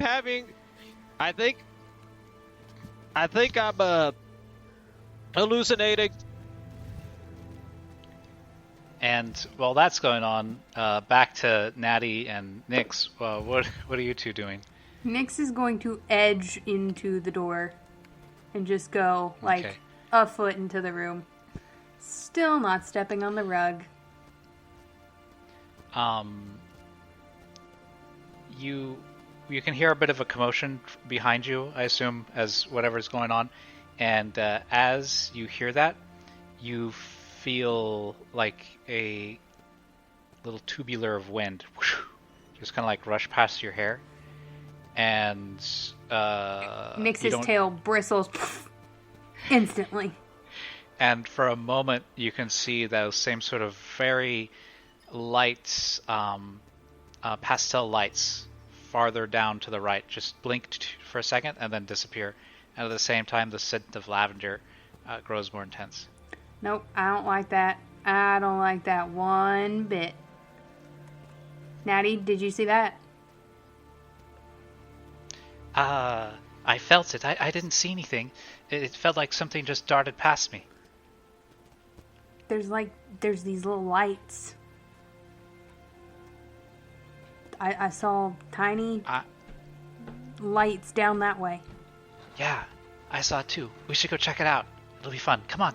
And she grabs your hand and tries to lead you forward. So Natty grabs Nix's paw and hand and pulls forward. Come on. This is exciting. Let's go check it out. How about no? Suit yourself. Why? You just want to, I don't know, die? She's already walking ahead of you. Oh my god, Natty. You I'm need gonna to remember where you found this person. Yeah, Nix is gonna turn around and stick her head out the door and say, "Psst! Hey, I need some help in here." You see Albert curled up in a ball and Teha looking very confused. Albert, get off the ground. It seems we need a lot of help right now. Albert seems to have lost his mind and thinks that the Axebeak is a princess or something. Okay, all right. We need to get out of here. This is falling apart fast. And she turns around and she goes, "Natty!" But Princess Chi, Quiet. I don't want to go to day school. What?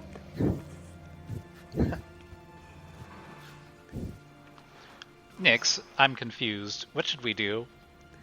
I think we need to get out of this town real fast. We just need to make camp for the night. This was supposed to be simple. This wasn't supposed to get complicated.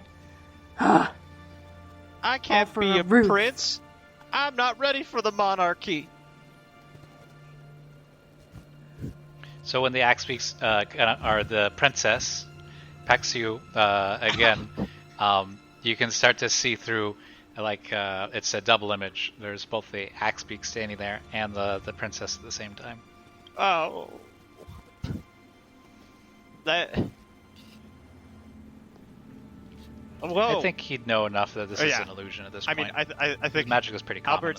Albert's just tripping. You know, he knows he's tripping, but that can't stop the trip. Shepard's like, "Did you eat any mushrooms?" Not this time, says Albert. I think. Oh, he pokes Cheat on the beak, and then hands him a flyer again to see if he eats it. Okay. So unless Nix, you physically stop Natty, she's going to continue going forward. She's I'm gonna run up and grab her by the shoulder.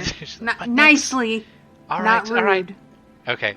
Seriously, this there's something wrong time. with Albert. All right. Let's go then.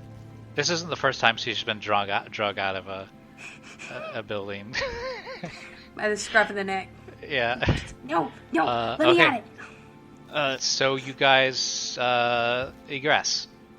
Yeah, we're gonna head back to the group at the cart. Albert is standing up now. Oh, you're just going back to the cart? Yeah. You're not leaving the town. there. You're just going back to the cart. No, just going outside. I thought you were booking it out of town. No, not yet. I am regrouping Natty and I'm gonna explain to Teha and Albert about the strange lights, and I've got a really creeped out feeling, y'all. We need to just, I think, forget this sleeping under a roof thing and just rough it. Albert's standing up and he's like massaging his temples, and he says, "That was the craziest experience I've ever had. We should check out this town more. What is wrong with you, Albert? I want to... Clearly there's something special going on in this town. That wasn't a malevolent hallucination. That was a hallucination of, like, a prank, I think, says Albert, scratching his chin. Fantastic. A prankster ghost spirit. That's exactly the kind that I wanted to run into. Albert, get in the cart. But hey, if you're out there, shouts Albert to Don't. the air. Good one. Could you mind showing yourself? No, don't encourage it, Albert. Oh my God. You do hear a voice. In fact, you all hear a voice reply to Albert from the darkness. And turning, you can see it bathed in the green light of the glow sticks that Teha had put out before. It's a gnoll, although not quite as vicious as that. God, that is a they terrifying... make gnolls look so mean. It's just they're just slightly demon infested, and now they all have to look so mean. But it is a gnoll, and with him are about a dozen dogs, kind of coming out in front of him. And he says, "The smell of food is sweet in the air. I don't think that's Why the ghost. Are you in my town?" Are you green? He just laughs. Green? Such a strange word to say. And Do the lizard folk nearby call you Green One? they call me Harfer. You want a And beer? The dogs Some keep moving forward. I want... And then he points to the horse and he points to the axe beak. The animals. Unfortunately, if you are we're willing to using trade, them. we can. If you are willing to trade, we can come to another agreement. But first, when I spoke to some of the lizard folk down the ways on the riverbank, they said for me to say to Green, Brown Spot listened to you. Well, that sounds like something a lizard would say. And he gives a whistle, So and the dogs start to kind of move in, aggressively circling you guys. Albert whispers, "Prankster ghost, if you're there, now would be a good time to, like, do your magic, but in a benevolent way." Oh, but we like the show. Oh, damn it, he says. And he draws his pistol. Teha, before Albert fires off a shot, Teha will touch his holy symbol and speak a prayer to his ancestors to cause it to glow in all four directions of the wind. And then he'll turn back to the leader. If you control these animals, I do not wish to harm them or you. If you leave us in peace, we will greet you in peace. Perhaps even share some of the hunt that I brought back. But if you intend us harm, then there will be a fight. My pack is strong. And Stronger than you. If you give the animals, then that is tribute enough to how great we are. Do your dogs have guns? Nope. I think you might be on the losing side of this equation, says Albert, squaring a shot. I'll use Channel Divinity. If you want, I can drop it into the Roll20 chat. Was it the charm one? Are you Oath agents? Are you? Because every paladin has a different channel divinity. I'm Oath of Devotion Okay, so what does your channel do?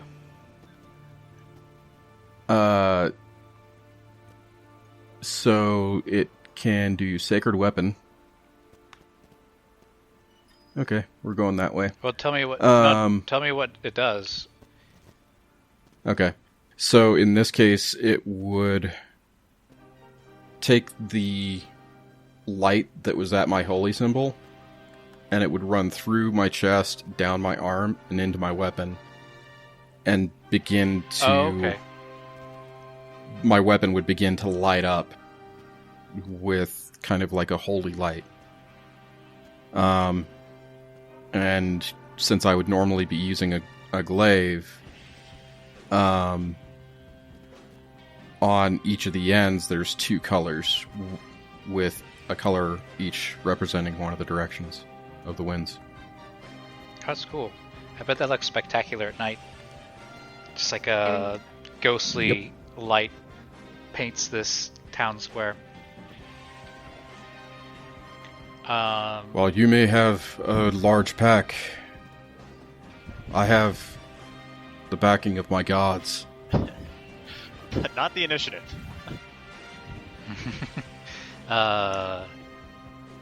Nyx, seeing this happen, is going to hold out her quarterstaff in an aggressive stance and recast Shalala. And as the bronze, spindly tentacles of magic curl up and around, kind of extending from where her hands grasp it in both directions. So it's a very visible magical effect. And she kind of bares her teeth to add to the intimidation factor. Okay. All right. So we're doing that. Shepard, taking the cue from the rest of the team, like puffs up his chest really big, and he like raises his arms above his head, and he goes, Oh no. ah, and yells and waves his arms. It make yourself look bigger. It will scare them. Teha will let Natty's out under the like wagon. a super loud. Teha will let out a super loud screech as a war cry. Okay. Albert will go. Well, I think we've done a lot of posturing. We're really just Alright, let me trying to get some bluff our combat way out of music. this combat. And it's not working. Copy. Put this in Discord. And play that.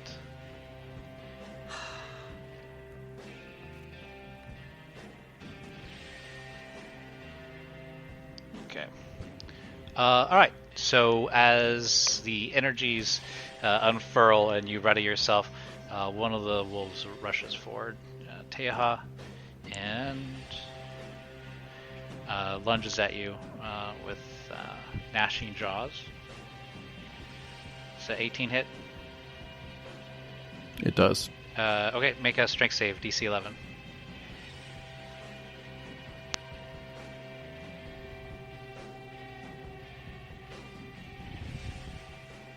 This dog's just gonna bite the horsey, because the horsey's just right there. No. He's gonna bite. Not the unnamed horse. 10.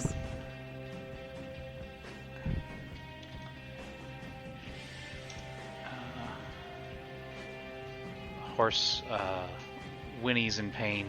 Whinnies? Shrieks. Strength. Horses are pretty strong. Stays on its feet. This guy's gonna run forward and bark at Natty, trying to pull her out from underneath the wagon. We're gonna make him roll an athletics check. Oh, jeez. Apparently this isn't the first time she's been cornered by a dog either. She kicks him in the muzzle and hear a whine. run forward and attack Teha.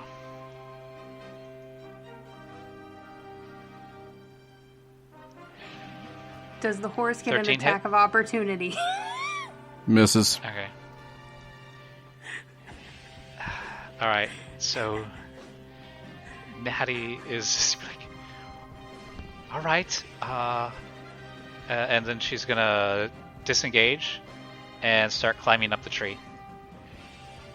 Cheat is gonna take the dash action.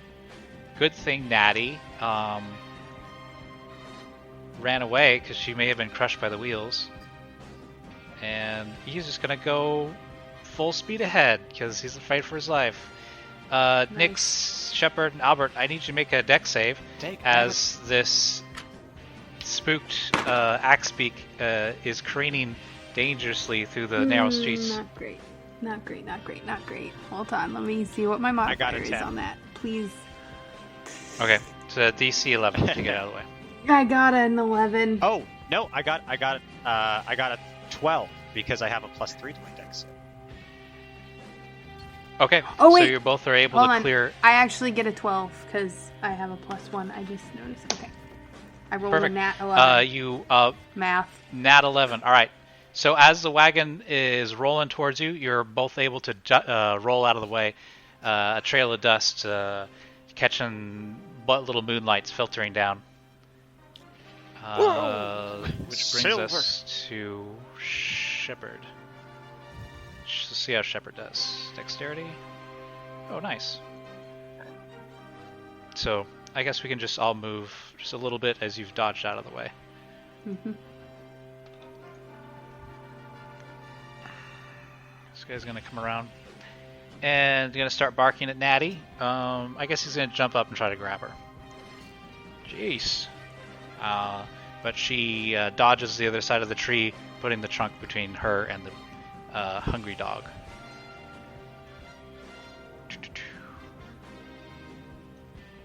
And a bite for Nyx. 8, does that hit? It does not hit. Shepard will... Does he even have spell slots left?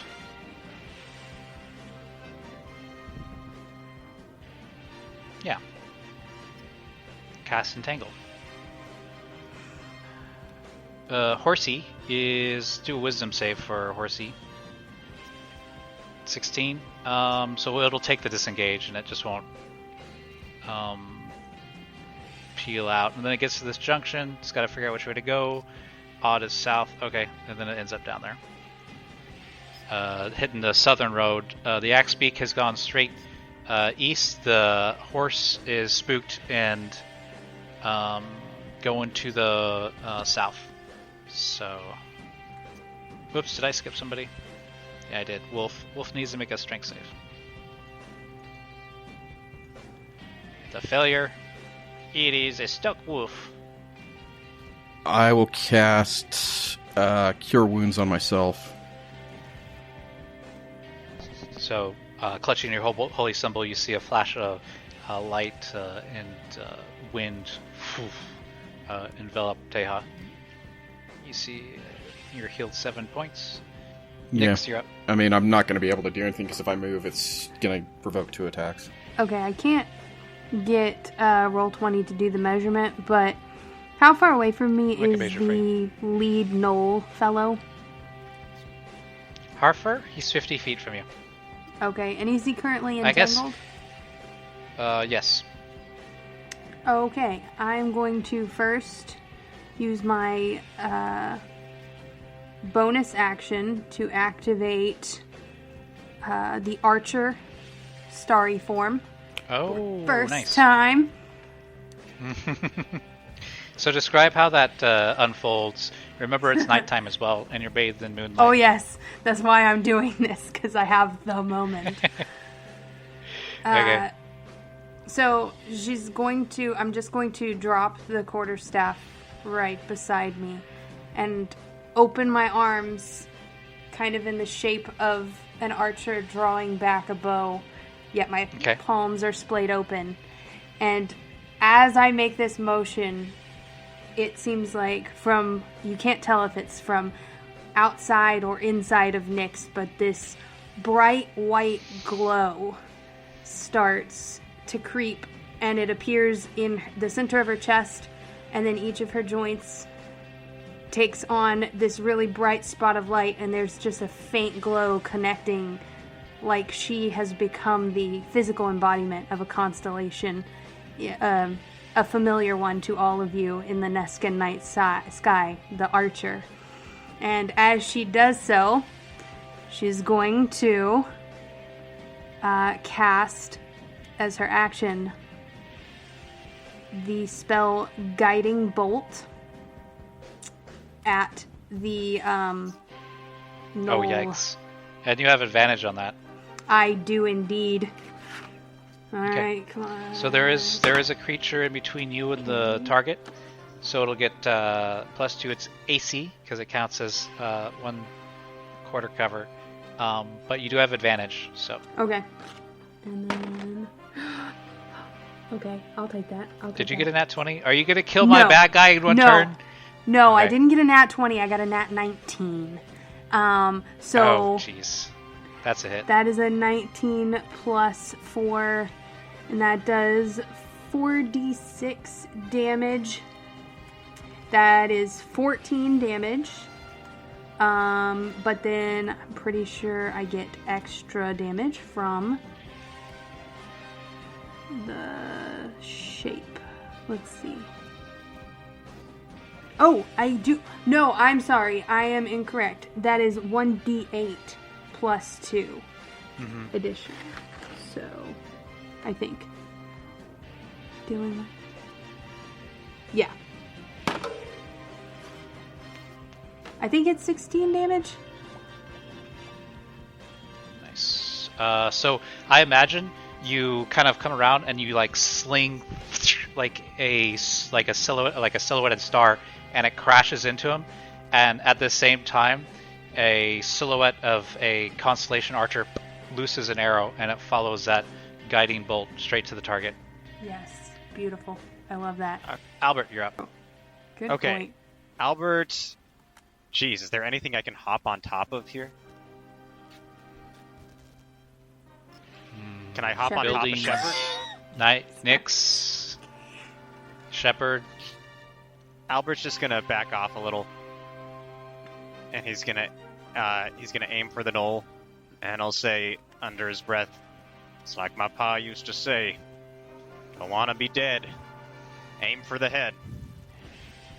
And he'll just shoot Nice. at yonder knoll. You got a nat 20. Yeah, but that means I take fire damage. So, okay. Ow! Says Albert as he shakes his hand. Yeah, roll He's 1d4. hot potatoing it. Oh, he takes 1 fire damage. As the blistering heat of the cartridge explodes in your hand, the gasket didn't seal properly, and you feel slight powder burn and a little bit of a singe from the uncontrolled burn. But the hair fur was definitely on the receiving end of that, as he's taken 11 points of damage. So that would normally be at disadvantage, but because he is restrained, it becomes an advantage. So that's a normal roll. The crit does happen. And do I hit him in the head, like my pa said? Yeah, and you can see the bullet crack into his skull, but apparently the bone is a good 3 inches thick on his forehead, and the gnoll shouts out, "Ah, don't do that! That's not what's supposed to happen! Don't shoot me!" You got a thick skull, my friend, shouts Albert from across the way. Thank you!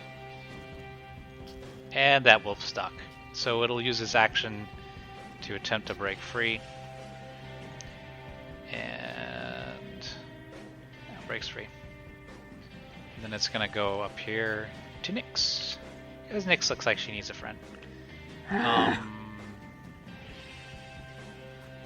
Stop shooting me! It hurts! No!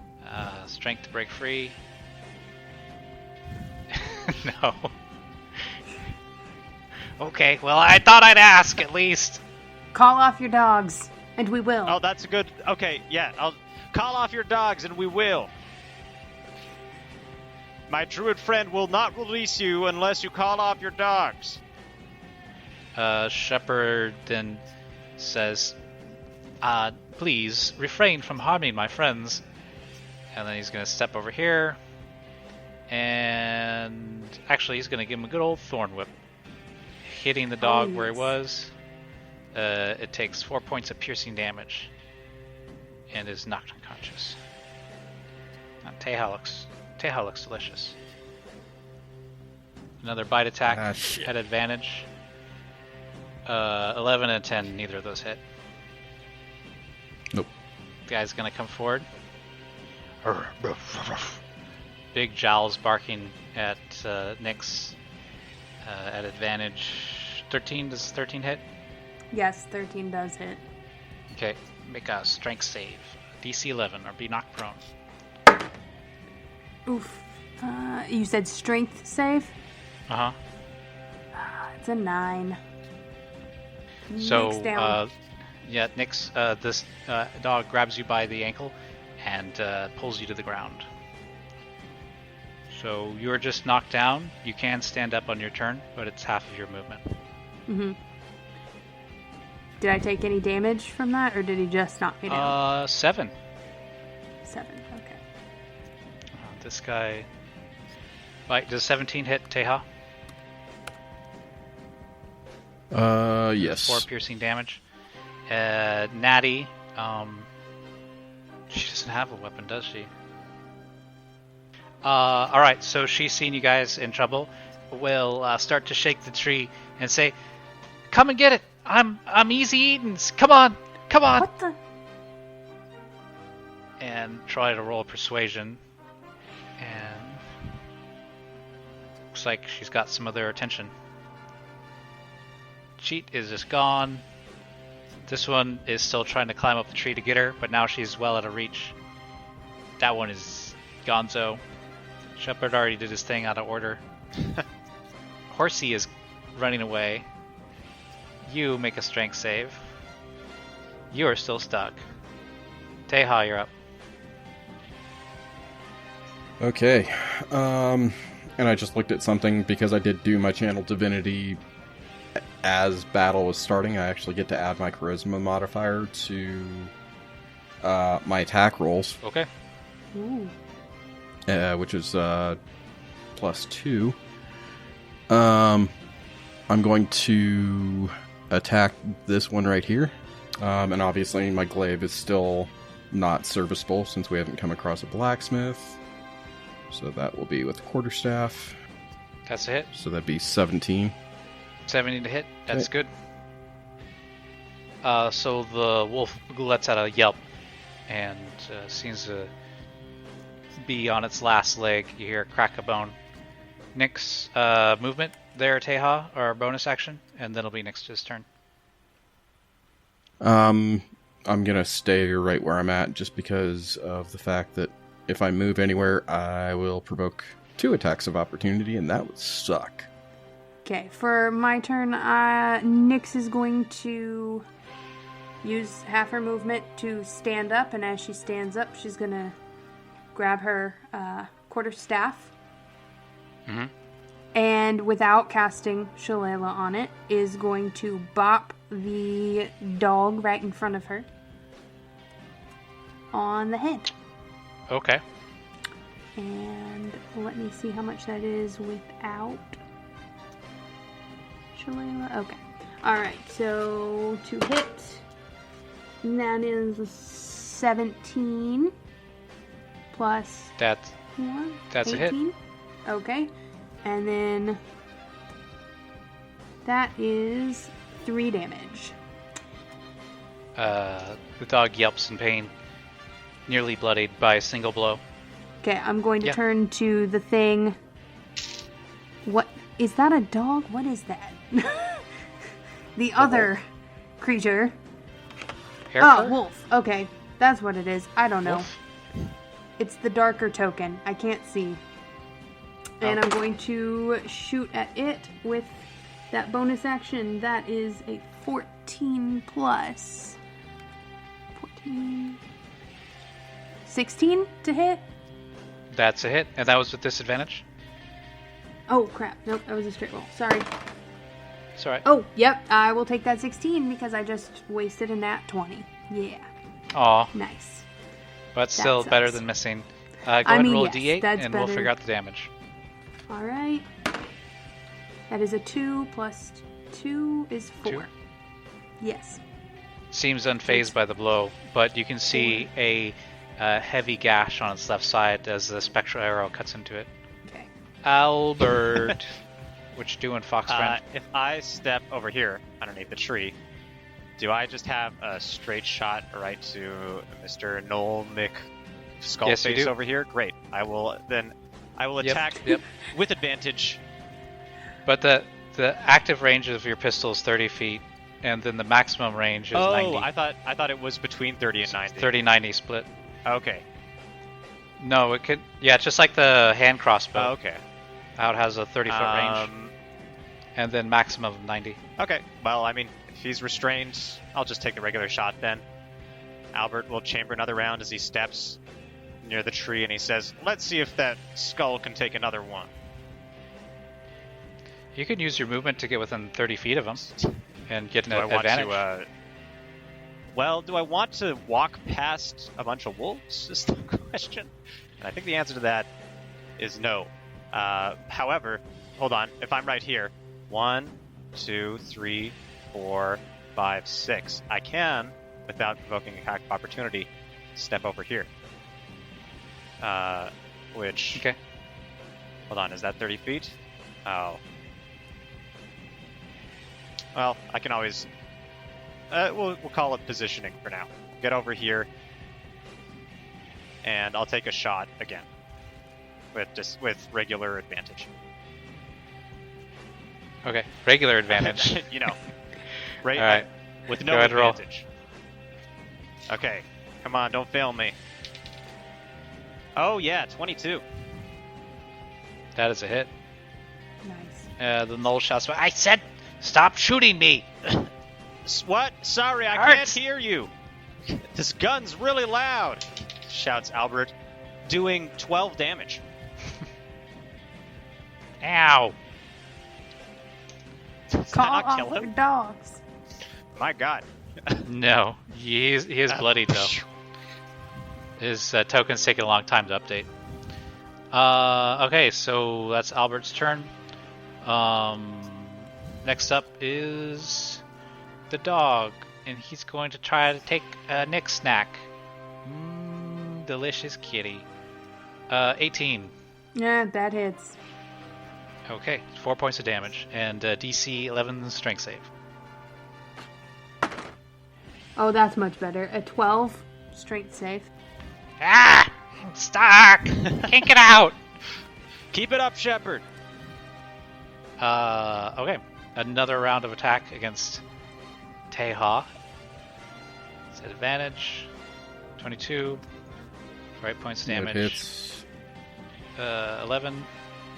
And... And another 11? No, 11 to hit. So it 11 was- to hit. Oh, yeah, then no, that doesn't hit. Okay, so this one's actually going to It turn scared me for a second there.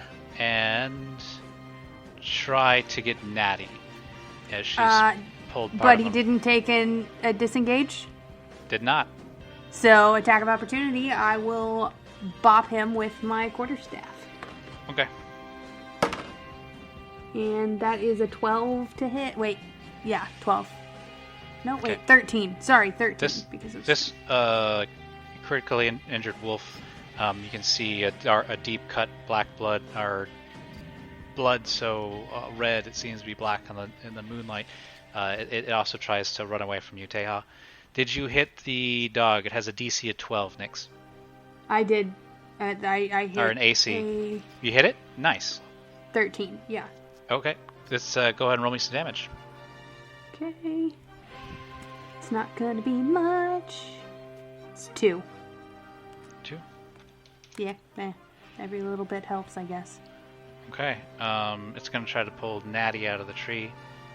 but it's pretty far out of its reach. Teha, one of the wolves, after biting you, turned to flee. Would you have made an opportunity attack against it? Oh, hell yes. Okay. Oh, hell yeah. So, quarterstaff. Alright, Nice. it's a miss. As you bring down, Miss, yeah. you're about to bring down the killing blow, a dog on the side body checks you, knocking you off balance slightly. This one is going to... Don't make me kill you. I think it's a little too late for that, Teha. 19 to hit on Teha. It hits. Alright, 6 points of damage. I'm unconscious. Alright. No. You should have just given me the animals, barks the You gnoll. have 2 bullets in your head. God damn it. Mom said I had no brains! Ha ha ha! Shit, says Albert, looking at Teha's prone body.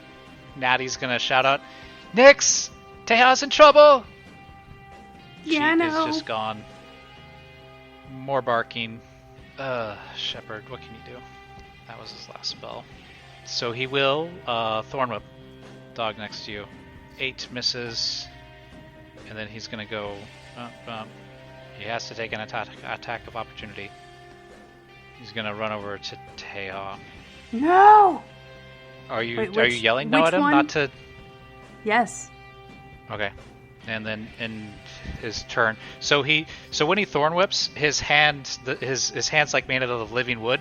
He shoots it forward and makes like an impaling barb and tries to stab these animals and drag them to him. A little bit of Groot action going on. Teha, make a death save. Or wolf. Yay, success. Nix, you're up. I am going to bludgeon the ever-loving crap out of this dude with my quarterstaff. Except this time I'm using my bonus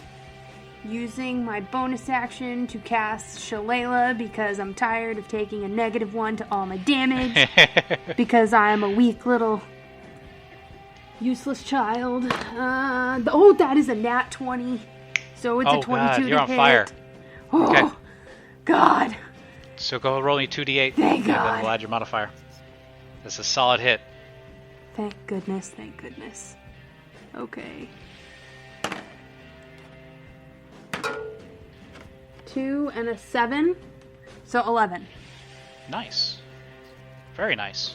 You bring the staff directly down on the skull of this wolf as it's leaping to bite you, and you hear a shattering crack and feel the skull give way, and the body goes limp as it's flying through the air Yes. and crumples into a heap, rolling beside you. That's right. Stop killing my dogs! You call them off. Yes, I'm going to immediately dash over to Teha. Here. On this side, coming up on this side of Shepard. Al, you're up. Okay, hold on, just doing a little measurements here. I want to hopefully be covered by my friends. I don't think I have that option. No, I'm just gonna go for it. Albert like runs forward and leaps off the porch here, and he chambers a shot and points it right at the knoll and says, "I'm the alpha now, dog face," and I'll make an attack with advantage. Okay. Yeah. Then roll me intimidation Okay. as well with advantage. Well, the attack misses because I got 13. Okay, now roll just a Wait. regular intimidation since you didn't shoot him, or since you didn't hit him. Okay. That's... Hold on, what's my... I think I have a charisma mod of 0, and I don't think I have any points in this. Intimidation... Oh, great. Yeah, I rolled a 16. Okay, the gnoll looks over, and there's a glint in his eye, and he says, all right, and I give Tell up. me I'm I the give up. alpha. No Tell more me I'm fighting. the alpha. You're the alpha. You're the I'm alpha. the alpha. Call him off, he shouts Albert. Call him off! Nix yells, call him off at the exact same moment. Okay. Well, the next wolf was dead, so that leaves us to Harefer. All right. And he gives a loud whistle, and the dogs start to retreat. Unless you want to just shoot running dogs, the combat's over. Albert will say, No. "Get on the ground." HAPD. Okay, he lays down. It wasn't mine, I was just holding it for a friend. That's what they all say, he says. Nix, stabilize Teha. Teha, make a death save. Oh, what are you doing? What are you doing, Nix? I'm gonna use my last spell slot. But first, I'm going to change my wild shape, or my starry form, into the Chalice. Yes. So that I can also, so I can maximize my spells. Okay, so, yep, I am going to change to the Chalice form. And so, again, this time, Nyx pushes her hands together, and that light kind of condenses from all of her joints where they had taken up root, and they condense into her chest and then expand back out and into her hands. And you see almost a faint aura of light come between her hands and her elbows, so it looks like a cup. Oh, Yes. I like that. And so she reaches down and casts the spell Cure Wounds at first level on Teha. Gotta do that. Okay. Last spell slot. Yay. We And need as a this rest. healing 10! I got chin, a full 8 plus 2, so 10 points Nice. of healing to you, Teha. And then I'm also going to be a little selfish. And I'm going to use the magic of stars to give myself 1d8 plus 2. Oh, 6, 7, 8. So 8 to myself. Okay. Once again, you're in the land of the waking, Teha, and you can see a celestial chalice envelop you. I think it's kind of like the first thing you see as you come back. And then there's just Nyx and the stars above her. And you can hear Owl shouting, "Say I'm the Alpha," somewhere nearby. Yeah. Tejas, I'll shake my head a little bit and then look at Nyx again. Are you alright? Nyx. Yes. I think I will be okay. It seems the ancestors have blessed you as well. There are very few, even among my people, who have the powers that you just exhibited. You should be proud. And I thank you. Thank you, Teha. I'm just You glad could- you're okay. You hear Natty shouting, "Yeah, that's nice and all, but there's still dogs down here." Albert says, "Call the ones from the tree. Get the tree ones are still there." The tree He ones. whistles again, and they.